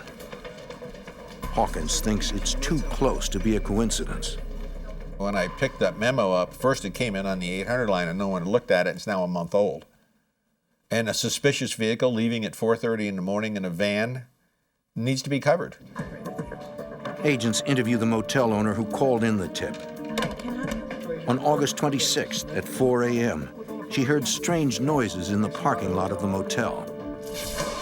She awoke and went to a window and saw 2 to 3 individuals in white overalls trying to start a white van. She copied down the license number to ensure that it was the same license number on the registration card. The next day, she called the FBI hotline. Agents learn the name on the hotel registration card is fake. They run the license plate number of the white van through the California Department of Motor Vehicles. The information that came back from the DMV check on that license plate was that the vehicle was registered to a Mr. John Burgess, who was a resident of Clovis, California, which is right down by Fresno. Immediately, agents in the Fresno office went to pay a visit to Mr. Burgess and see why that van of his was up at Lake Tahoe and was being occupied by 3 people who appeared to be suspicious. Burgess tells agents he doesn't know what they're talking about. He owns a white van, but his son usually drives it. We were unable to gather very much information from Mr. Burgess other than the fact that his son had the vehicle and that his son might be involved in growing marijuana.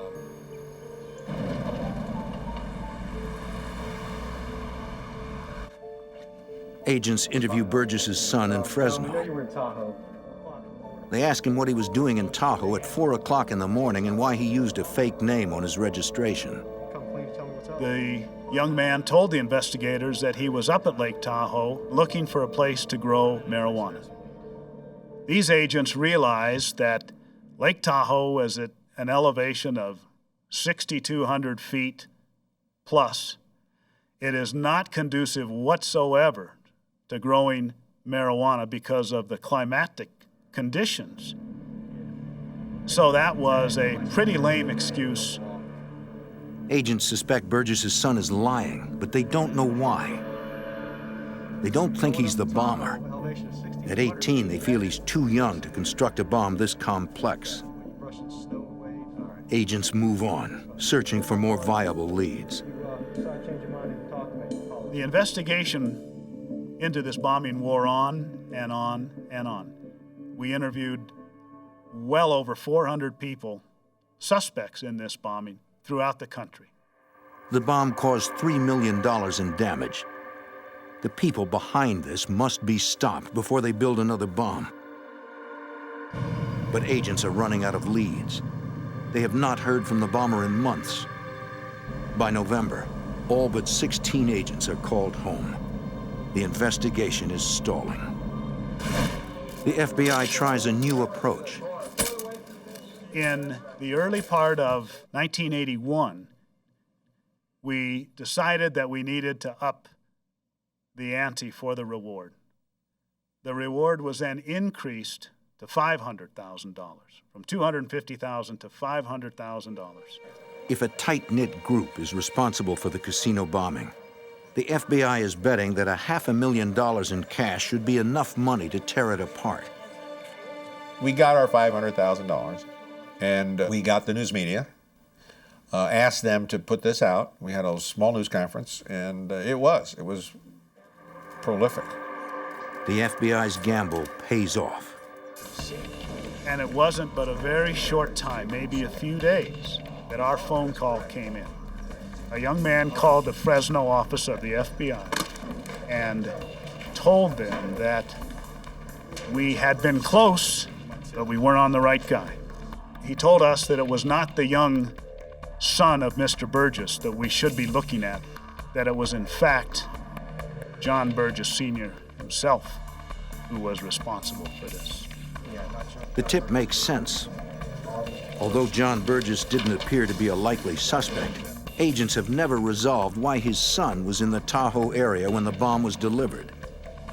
Within days, the entire investigation is moved from State Line, Nevada to Fresno, California.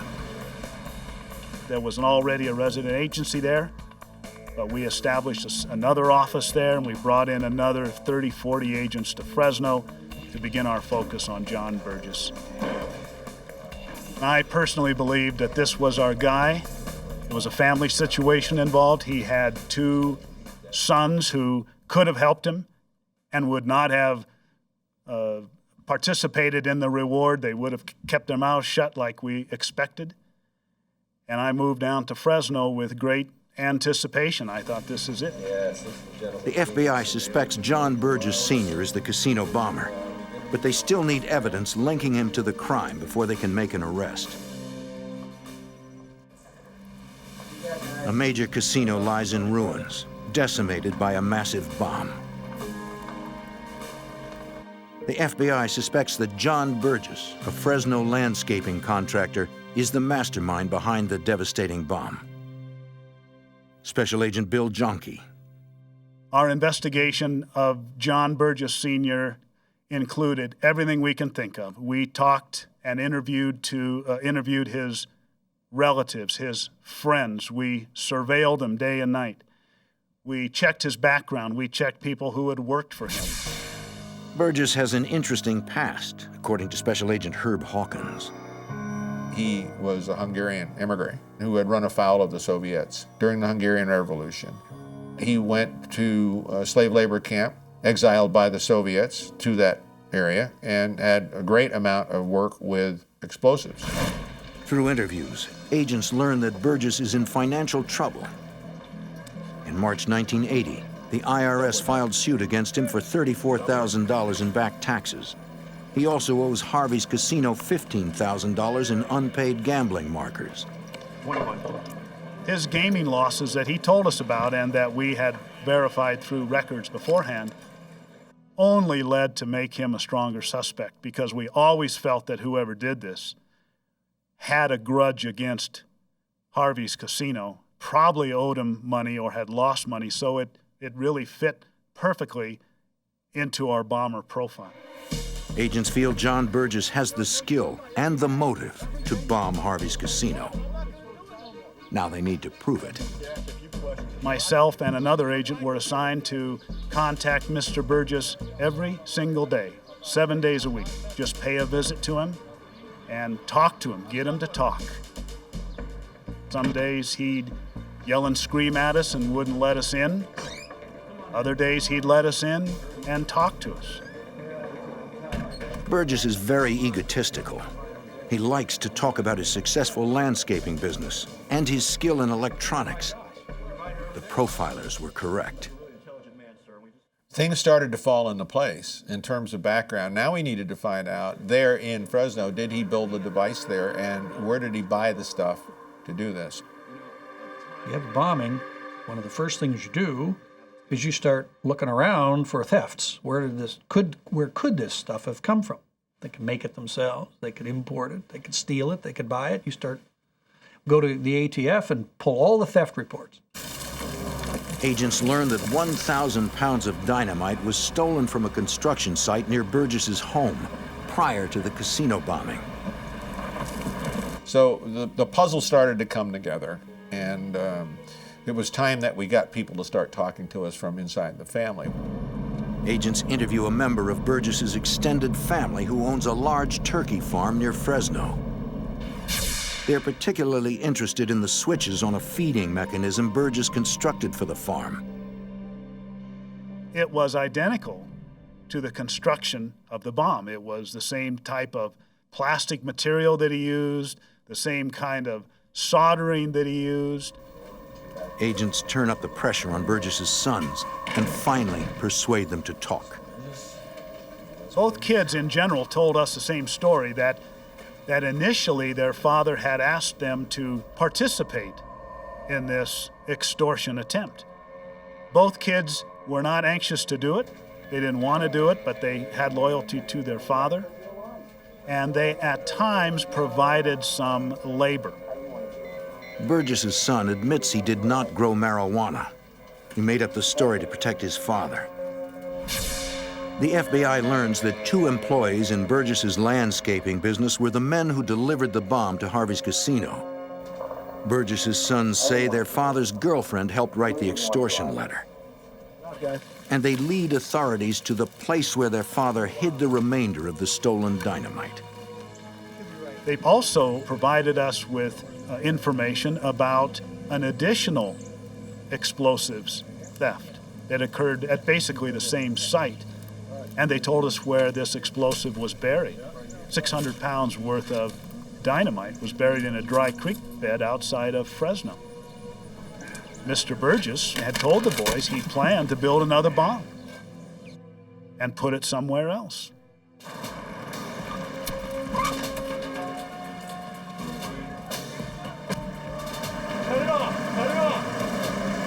On August 16, 1981, John Burgess is arrested as he tries to leave his home. Burgess and his co-conspirators are charged with commercial extortion and conspiracy. Burgess's sons plead guilty to conspiracy and are sentenced to probation. On April 15, 1985, John Burgess is convicted and sentenced to life without the possibility of parole. The FBI lost a building, but the operation was a success. No one lost their lives, and the FBI captured the bomber before he could strike again. So we learned a lot about processing large building bombing. What you have to do first, second, and third, where the pitfalls are, where the dangers are. Now, unfortunately, since then, all around the globe, we've had opportunities to practice the lessons and refine the lessons that we learned there. Robbery, torture, murder. A drug cartel will do anything to protect their business, no matter who's caught in the crossfire.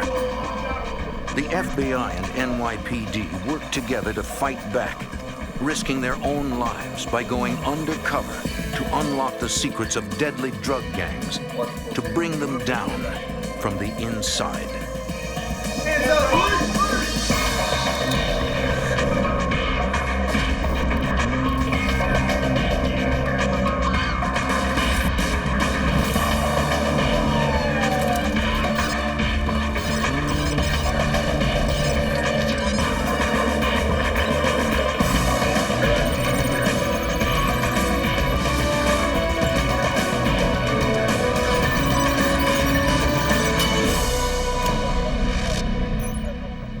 When the streets of New York flooded with crack cocaine in the 1980s, a wave of violence threatened to drown the city.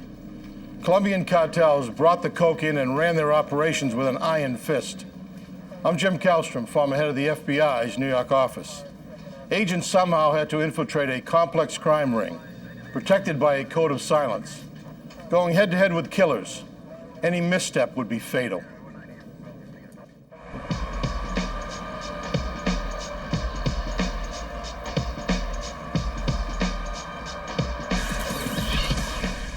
Crack cocaine, cheap, easy to make, and highly addictive. When it hits the streets, violent crime follows.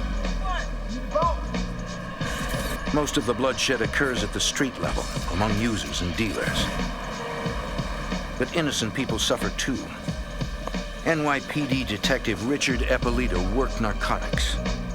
This one gentleman that owned a Chinese restaurant came out one night, and there was a couple of individuals involved in drugs, and they'll do anything they can to get their next fix.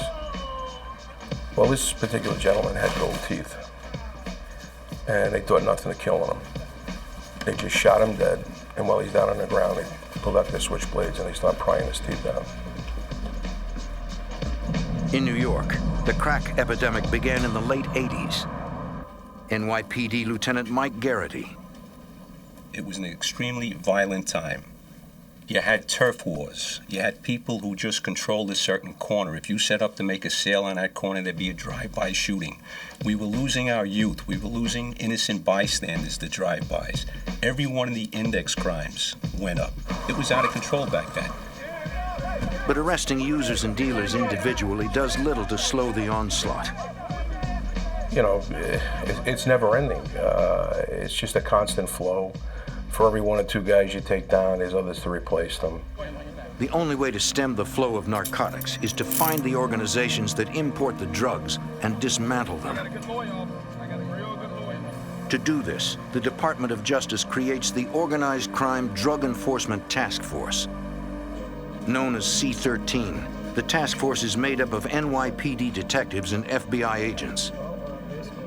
They know exactly who they're up against, according to Supervisory Special Agent Fernando Llanos. In New York in the early 90s, the situation was that you had Colombians in control of the drug trade. The two main drug gangs are Colombia's Medellin and Cali cartels. When the cartels ship drugs into the country, they smuggle them in by packing them among valid cargo, according to U.S. Customs Special Agent Phil Spinelli. With containerized cargo, you can conceal the narcotics in just about any type of cargo that you ship into the United States. They've liquefied narcotics and tried to put it into bottles. They've disguised it as dominoes. They've put it into cans of guava paste and cans of peaches where the peaches were completely sealed. And they ship it in through New York City, one of the busiest ports in the world. In the New York area, we receive approximately 5,000 containers a day. Each of those containers probably have somewhere in the neighborhood of about 18, 20, maybe 30,000 pounds of cargo. So it's extremely difficult. It's like finding a needle in a haystack. When the drugs hit New York, they are distributed across the country. The task force is determined to shut off this supply of drugs and break the backs of the cartels. Our purpose in the task force was to build cases, try to monitor these individuals, try to infiltrate them, and take them down. To do so, Detective Eppolito immerses himself undercover in the shadowy world of drug traffickers, and he needs help. The most productive cases involve confidential informants because they know what's going on. They're already on the inside. Once the detective develops trust with an informant, doors begin to open. I had one particular confidential informant that was extremely reliable. In December 1991, the informant tells Eppolito about a man named Eduardo. He says Eduardo deals in cloned cell phones and might be connected to the Medellin cartel. He knows the Colombian cartels desperately want to do business with the American Mafia. They felt traditional organized crime was here a long time. They know all the ins and outs, all the tricks. They have all the contacts. And that's basically what they were looking for. This could be the opportunity Eppolito's been looking for to get inside the cartel. He decides to go undercover, posing as a member of the Mafia in an effort to orchestrate a large-scale drug purchase from the cartel. The detective asks the informant to set up a meeting with Eduardo and introduce him as Tony Romano, his undercover identity. The informant goes to Eduardo and tells him about Tony Romano. Eduardo seems interested in a Mafia connection and agrees to meet. But he warns the informant, if it's a setup, there'll be hell to pay.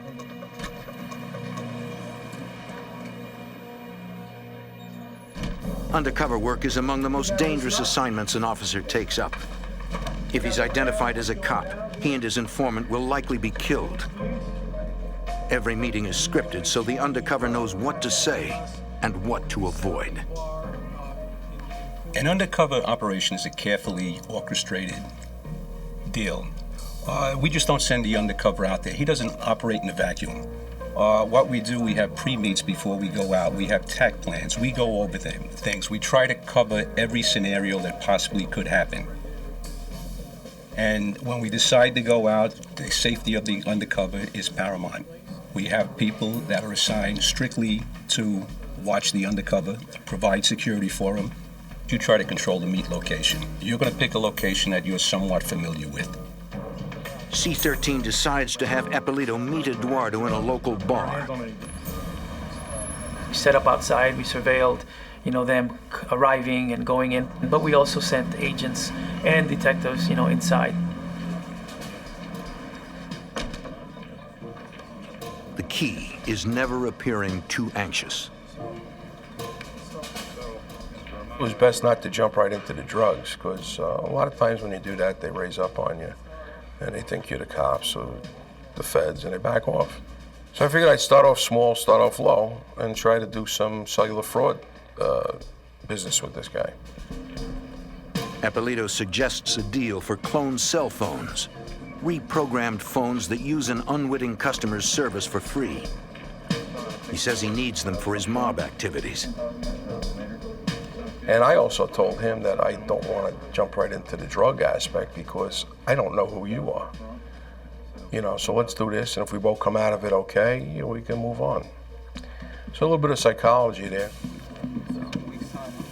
Eduardo agrees to clone the phones for a price. After the meet, Eppolito debriefs the task force. By now, intelligence agents have uncovered more details about the drug dealer. Eduardo was considered like a street dealer or a mule. He wasn't well placed within any organization. He's a guy that would broker deals, try to hook you up with somebody, stuff like that. He definitely wasn't our main focus in this whole investigation. We wanted to use him as a stepping stone to go higher up or go up the ladder. Claiming he's satisfied with the cloned phone deal, Eppolito takes the case to the next level. He sets up another deal with Eduardo, this time for drugs. The detective has to maintain his mobster image. You basically have to show credibility. You have to be able to convince the people that you're who you say you are. In doing so, it means you have to walk the walk, talk the talk. Authorities need to play it cool. They don't want to order too much cocaine right away, which could tip Eduardo off. In fact, that's a red flag. So what we decided to do was just order a small amount. So 1 kilogram of cocaine is what we ordered from Eduardo. Eduardo comes through with a single kilo. A good sign he may be connected to a cartel.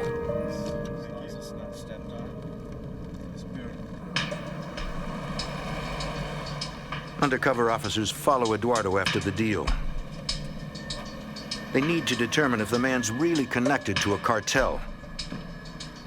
Someone who can lead them up the chain of command, or just another small-time dealer who cannot help further the investigation. Nobody knows, first of all, if in fact we really do have a narcotics smuggling organization.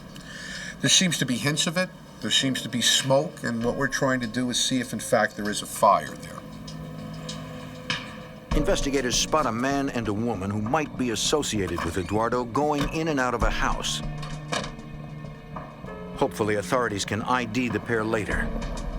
This sort of meticulous and time-consuming work is required to gather intelligence and build a case against the cartels who operate under a strictly enforced code of silence.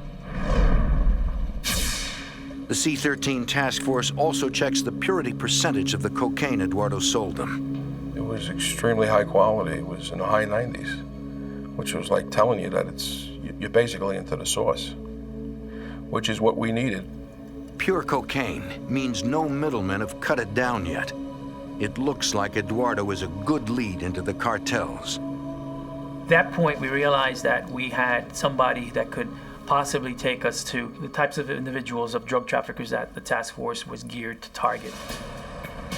It's the first milestone in what will be a long and dangerous investigation.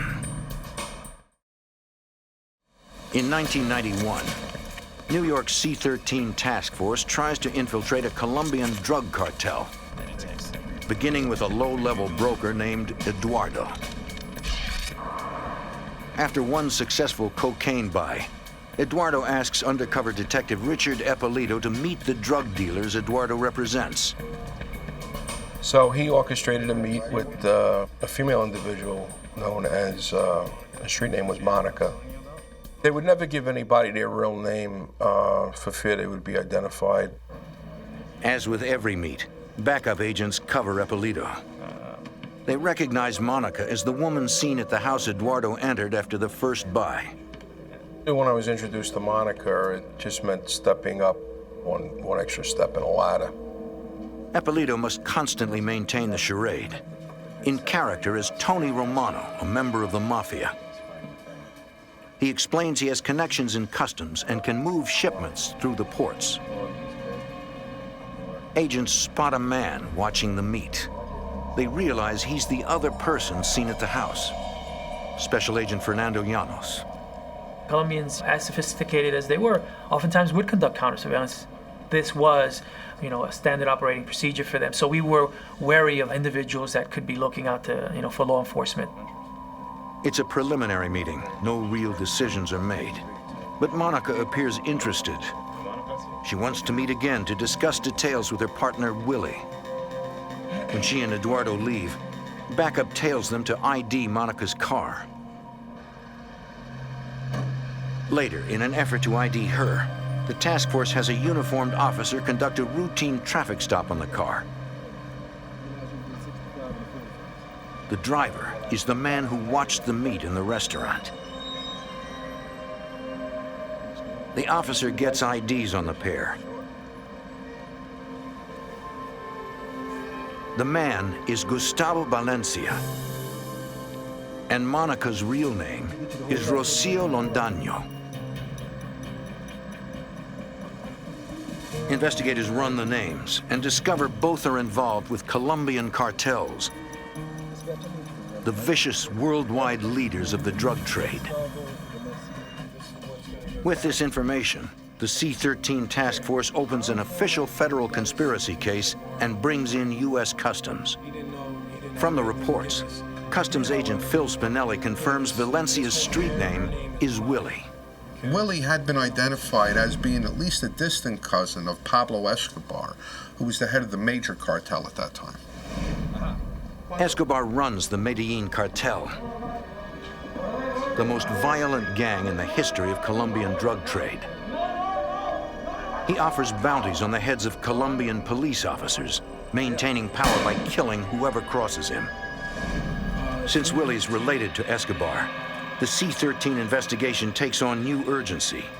They might now be able to take the investigation all the way to the Colombian kingpin. Lieutenant Mike Garrity. Ideally, in any investigation, you take it from point A to point Z. And that's what we were trying to do. We were trying to get from the lowest level to the highest level. And once we met Willie with his connections, we figured we were right on target during the course of this investigation. While undercover, Eppolito is constantly under the threat of death. He can never slip out of character. Tony Romano, the role he is playing, supposedly knows how the ports work, but Eppolito doesn't. In order to maintain his disguise, customs agents must give the detective a crash course on international transportation. It was extremely important for Richie to be knowledgeable about the ports. You have to remember, what Richie is posing as is a wise guy, a member of a Mafia family. He's also purporting to have connections down at the piers, so he can guarantee the safe passage of the narcotics through customs. The only way he can convince Willie and Monica of this is to have enough knowledge of the inner workings of the pier, so when he explains to them how he intends to carry out the caper, it will be believable. It will be true. It will be accurate.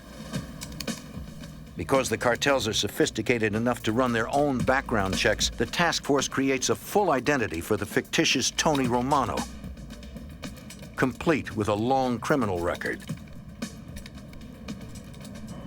Everyone working the case knows how important it is to hide Eppolito's true identity. They recall that in February 1985, decorated DEA Special Agent Enrique Camarena was ID'd as law enforcement by the Mexican drug gang he infiltrated. Gang members kidnapped him, tortured him, then stabbed him to death. The C-13 task force wires Eppolito to get incriminating conversations on tape. They are all aware that if Eppolito is discovered, it could be a death sentence. In previous meetings, no one has patted him down. But that could change. In this type of work, it's very easy to explain them finding a gun on you. I mean, that's part of doing business. You're gonna have a gun on you. But it's extremely difficult to try to explain that little wire sticking up tape to your chest. Above all, Eppolito has to become his character fully to reduce suspicion. And I had to dress like the wise guys. I had to talk like the wise guys. I had to have a flashy car. I had to have the jewelry. Soon Eppolito meets Willie. As he moves up the organization ladder, the criminals become more savvy. It gets tougher to fool them. We're talking about people doing a substantial period of time in jail if caught. Therefore, everybody has a sixth sense. Their very existence depends on whether or not they have a sixth sense or an antenna that goes up. And they're there to question Richie. They're there to make some determination. Is he somebody who is reliable, dependable, and can they do business with him? There they are. The task force listens in and covers Eppolito. And they're basically your buddies, too. They don't want to see you get hurt. So it's a good feeling knowing that there are guys there to back you up. The task force slowly makes its way toward the heart of the cartel, knowing that at any moment, a single mistake could be deadly. Undercover detective Richard Eppolito, posing as a mafioso named Tony Romano, meets with Colombian drug cartel members. He's backed up by other members of the C-13 task force, some of whom act as Mafia bodyguards. Eppolito tells suspects Monica and Willie that if they can get the cocaine to the New York docks, he can move it past customs into his secure warehouse for distribution. I knew you would get into something. Customs agent Phil Spinelli. That was very appealing to the Colombians because they need somebody to pick up these containers full of narcotics at the piers. After the meeting, undercover agents follow the suspects. They note an interesting aspect of Colombian drug traffickers, according to Supervisory Special Agent Fernando Llanos. They took a low-key approach. Colombians did not drive around in Mercedes-Benzes and Porsches and flashy, expensive vehicles. They didn't dress particularly in an expensive way. They didn't particularly wear expensive jewelry, a lot of gold and so forth. They made every effort to remain low-key, and we saw that with Monica and Willie. From additional sources, investigators developed more intelligence on the couple. It was believed that they had loads in the past entrusted to them that had been lost. And therefore they lost favor, they lost money, and they were obligated to the cartels. When Willie and Monica lost the drugs, the cartels made one thing very clear. Make good on the debt or die. That pressure should help move the task force's case forward. Of course, the people that are indebted to the cartel are looking to get out of debt with the cartel and are willing to take more chances to hopefully make a bigger score to be able to get even. Through Monica and Willie, investigators expand the investigation and pierce the cartel's secret world, according to Detective Eppolito. One of the goals was to establish enough probable cause to get court-ordered wiretaps to further enhance the case, gather intelligence, basically know what the bad guy's going to do before they actually do it. Because the couple discussed drug trafficking with Eppolito, investigators have no trouble getting warrants to tap their phones. The task force uses the taps to determine if the cartel believes Eppolito is who he says he is. They felt free talking on the phones. They would discuss a lot of their arrangements, what they had in mind, what they wanted to do, the big mafioso that they met. On tape, Monica and Willie tell their cartel contacts that Tony Romano is a safe bet. We could listen to their calls they were making to Colombia, discussing the meeting they just had with him. And we were able to gather insight that you would not be able to gather otherwise into what their thinking was. The cartel has taken the bait and is ready for the next step. They send another higher associate to meet with the mafioso. There's also a female that came into the picture named Margola. She was very attractive, Colombian national. She was the niece of a notorious drug dealer out there who they used to refer to as Ivan the Terrible. He was responsible for the deaths of approximately 19 national police officers. The task force knows Ivan the Terrible specializes in killing cops. Usually in a torture chamber he had built at his compound in Bogota, Colombia.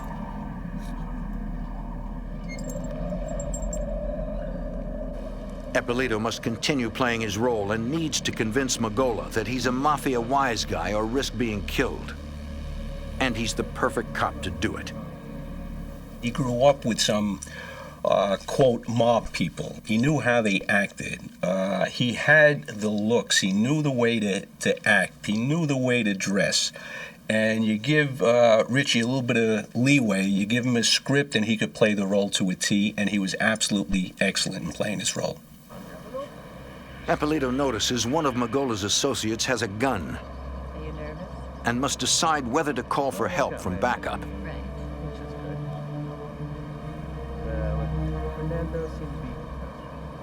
He takes the risk and stays in character. He doesn't want to blow the case. Backup knows what to do if anyone gets suspicious of them. Is that possibly somebody is making us? What we would do is probably step a little bit further back from the set. So they would think that to a certain extent they are seeing ghosts, where in fact there were no ghosts. In the end, it appears Margola believes Tony Romano can provide a safe route for drug running. Slowly, the task force makes its way deeper into the cartel. We were piecemealed individuals. First we met Eduardo, then we met Monica, then we met Willie, then it was Margolis. They kept introducing different people. The way it works, those people would report back to the people back in Colombia, and they'd say what's going on. It seems to be going well. But Eppolito can never let down his guard. He is in constant danger. If the cartel suspects anything, they could send assassins and hit Eppolito at any time, not just at a meeting. They could wait, get you at a later time, let you think everything's okay. Next time you show up, you get one in the back of the head.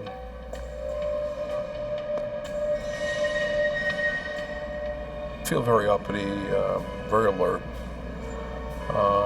It's just natural adrenaline, I guess, that kicks in. There's a bit of excitement involved. It's challenging. It's dangerous.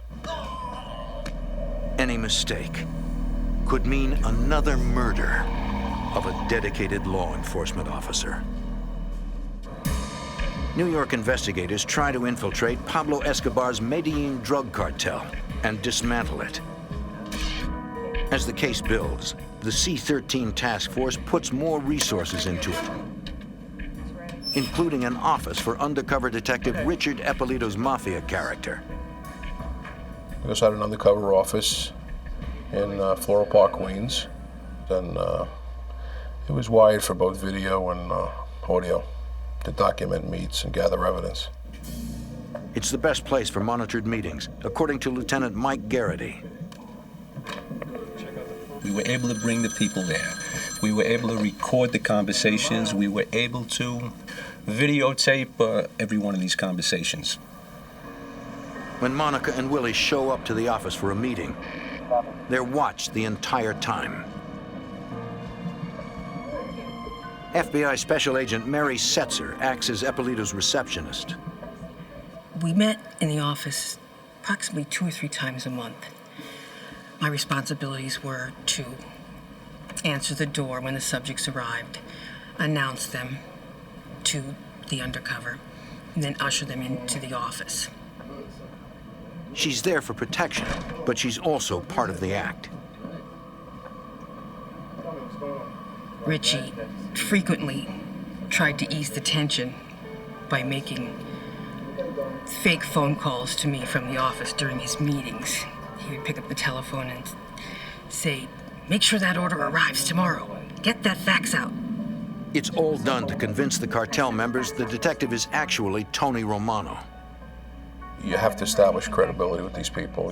If you say who you are somebody, you have to show them, you have to prove it. So we set up this operation to bring them there and put them at ease. Plus it served as a meeting place. It was out of the view of the public. They felt secure, they felt safe. It's a slow process as the task force orchestrates a complex fraud against wary adversaries. Supervisory Special Agent Fernando Llanos.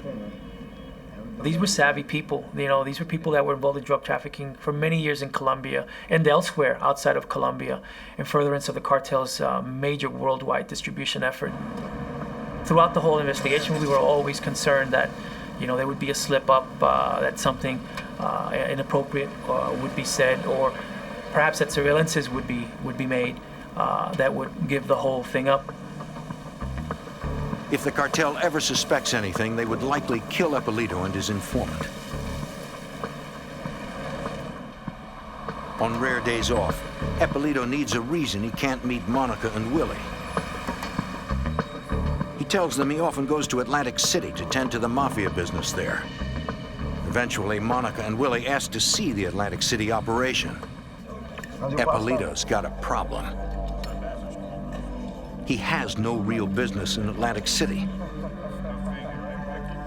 The team scrambles to create an elaborate ruse that will trick the drug dealers. Took them all to Atlantic City. That's another credibility thing. They wanted to see where I spent my weekends, where I hung out. So we took them to the casinos. The Jersey State Police were very instrumental in setting up the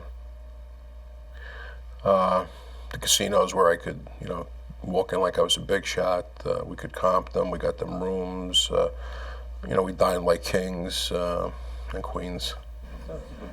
Backup is all around. The entire undercover operation is carefully scripted, and nothing is left to chance. The task force wants the cartels to see everything they need to see to believe Eppolito is a mafioso. They even send in an undercover officer to act as a Mafia captain and ask the informant for a meeting with Eppolito.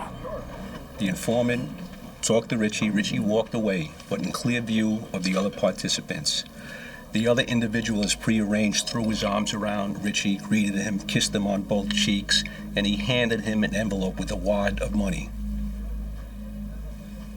And Richie sent him on his way, walked back to the table, pulled out the wad of money in the envelope, leaped through it, put his back, and Richie complained that he's always working. Even in Atlantic City, he can't catch a break. And these people were totally impressed with this.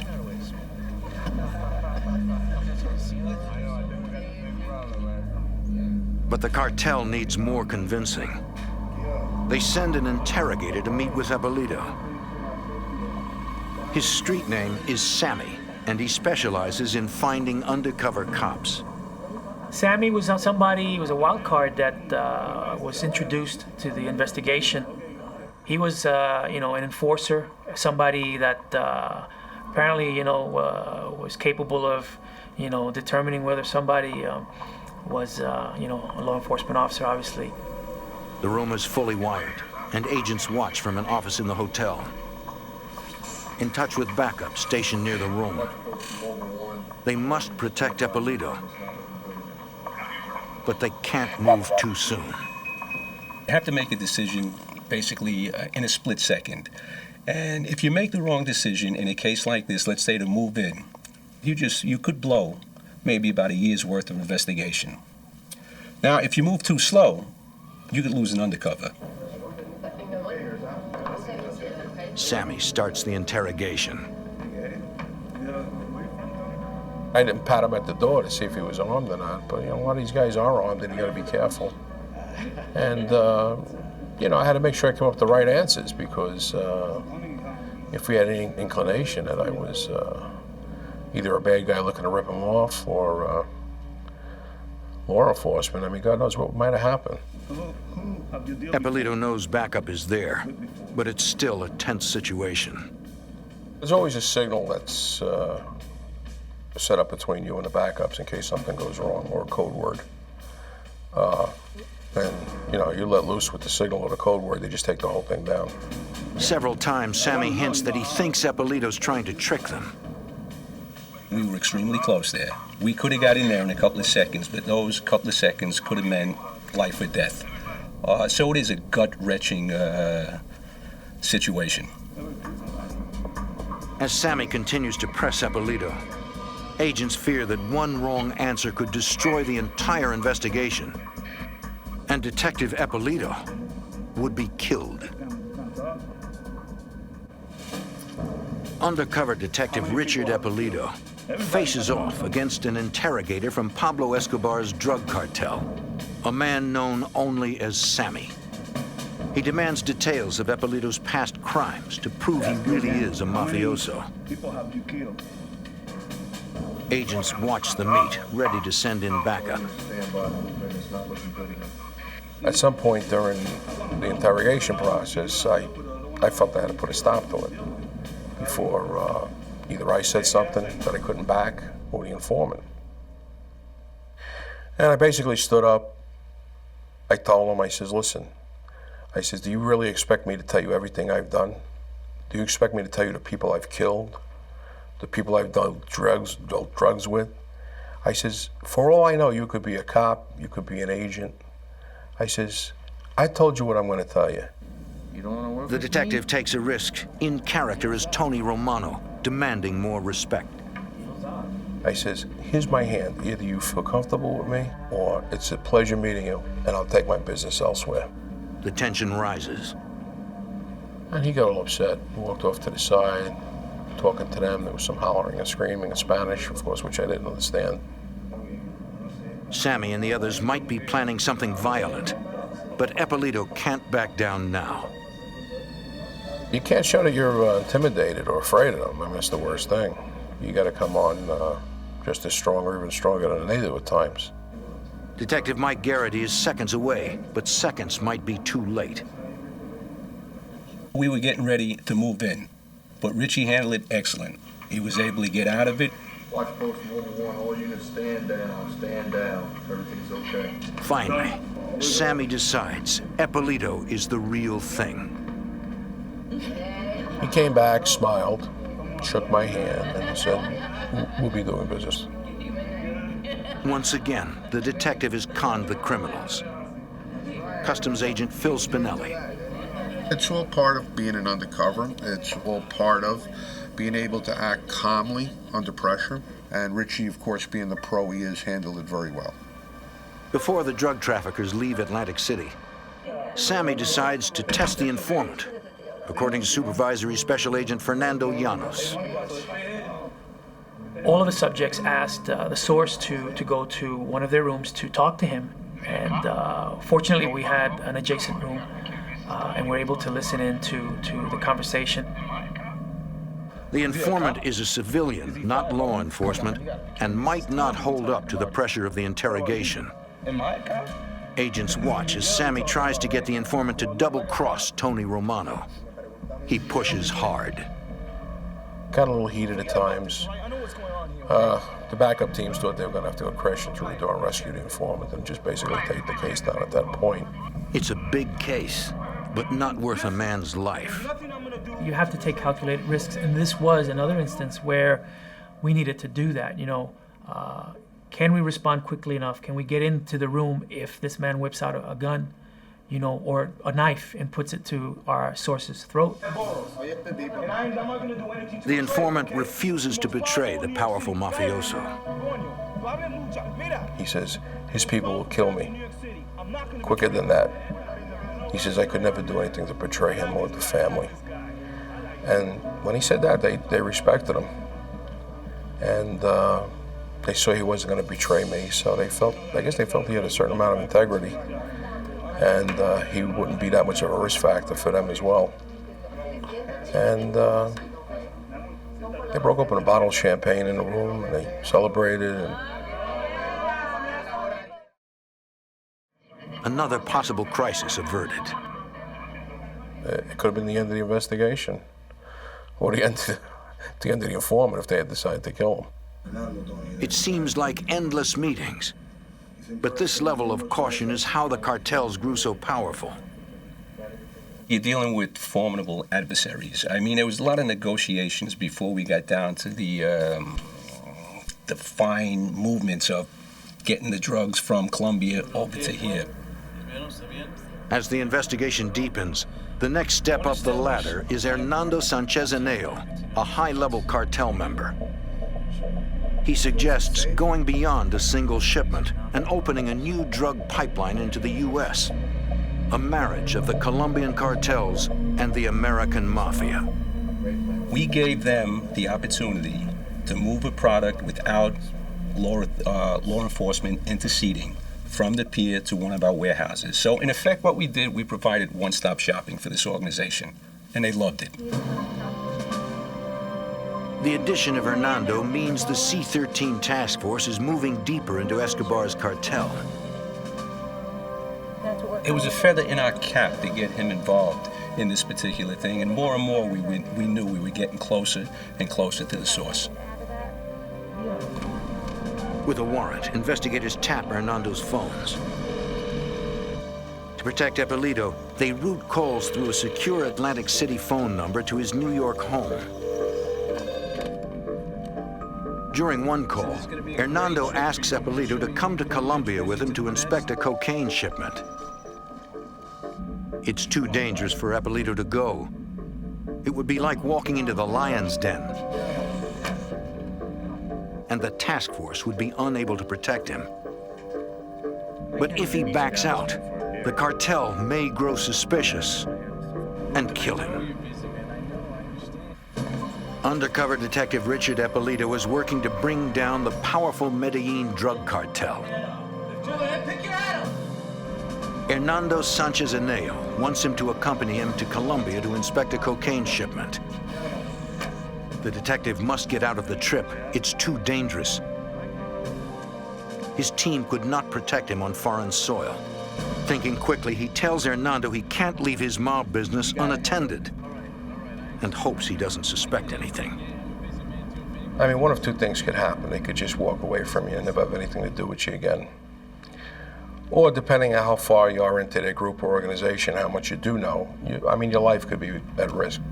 Eppolito gets a break. Hernando falls for the story. The task force continues to follow the suspects to ID more associates. Investigators watch as Hernando meets with a man identified as Mauro Trujillo, a high-level cartel member who's been wanted by the DEA for narcotics trafficking and money laundering. Agents want to grab him, but they don't want to blow the current investigation, so they wait. As Eppolito gets deeper into the deadly cartel, the danger increases. There's a higher risk factor. Some nights I didn't go home. If I did go home, I would have to do it in such a way where I made sure I wasn't being followed. Finally, as the new year passes, Eppolito learns the shipment is on its way. But there's a change of plans. Instead of the cocaine, Hernando says they're sending a test load. 9.5 tons of marijuana. In character as Tony Romano, the detective acts upset at the change. But it's a big load, and would be the evidence they need to bring the operation to a close. It was a heck of a test load. Normally, we hadn't seen anything like that. Test loads were like 1 or 2 kilos. See if it gets seized, goes onto the street, and let's see what happens. The task force can't let that amount of drugs on the street. When the load arrives at the New York docks, undercover investigators transport it directly to Eppolito's warehouse. The investigators need to check the container's contents. But there's a seal on its door to ensure no one has opened it. It's a common practice in international shipping. Agents need to find a way to get inside and keep the seal intact. U.S. Customs Agent Phil Spinelli. What they were able to do is to detach the door without breaking the seal. At first, it looks like a normal shipment of clothing.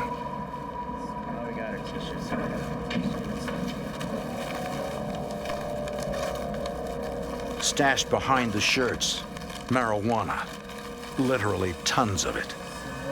We recovered somewhere in the neighborhood of about 272 cartons or crates containing 19,000 pounds of marijuana valued in excess of $22 million.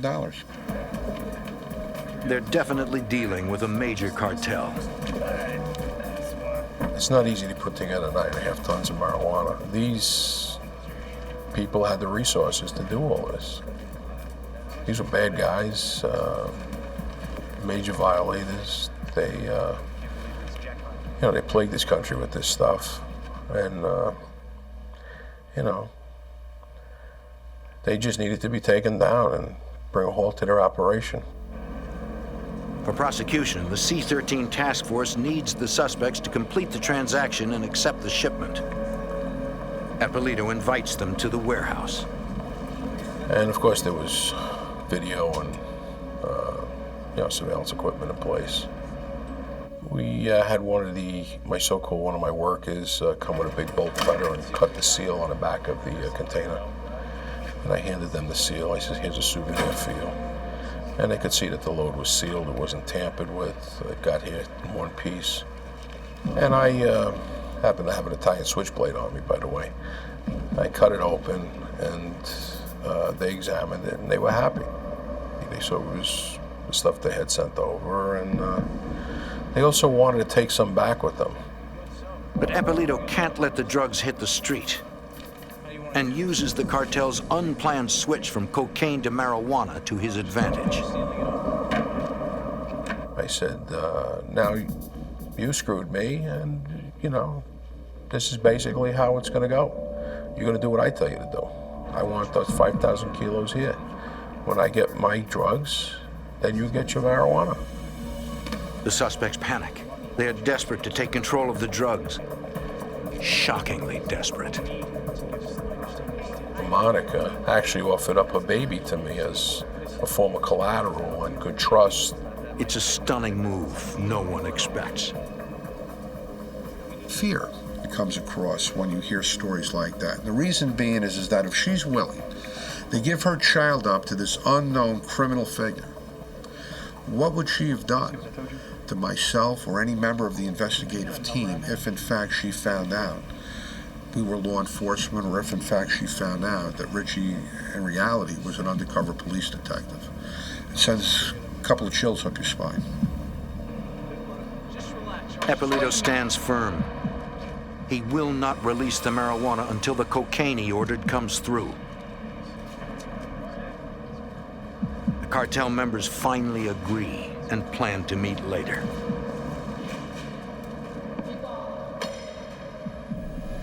While C-13 plans arrests, Eppolito faces increased pressure from angry cartel members. No, I can't do It got pretty heated during these latter meetings because they kept pressuring him to release the drugs, to release some of the marijuana so they could then sell it. On February 3rd, 1993, more than a year after the investigation began, the arrest plans are finalized. The task force moves in. They start with Willie and Monica at Eppolito's office. By this time, the pair suspects nothing. Get your hands up! Get your hands up! They were bewildered. They didn't know what was going on. Guys coming with shotguns, guns out, bulletproof vests on. Then, the man they knew as Tony Romano emerges.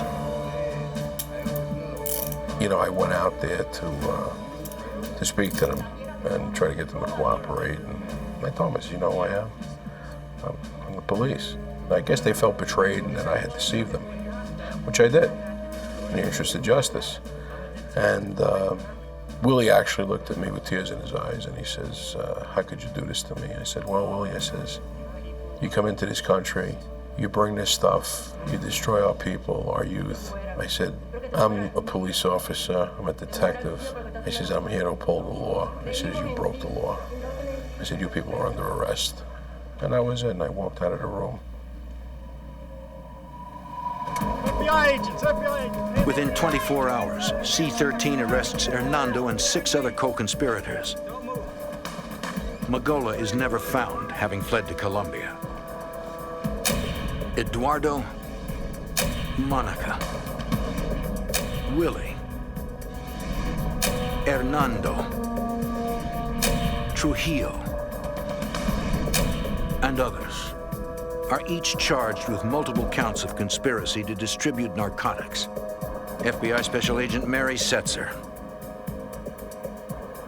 They all pled guilty. However, Mauro Trujillo, also known as Restrepo, fled the country and left for Colombia. The FBI is looking for information regarding the whereabouts of Mr. Trujillo. If anybody has that information, they can call the New York office of the FBI at 212-384-1000. More than a year of dangerous undercover work by the agents and officers of the C-13 task force helped cripple a drug cartel many thought was unstoppable.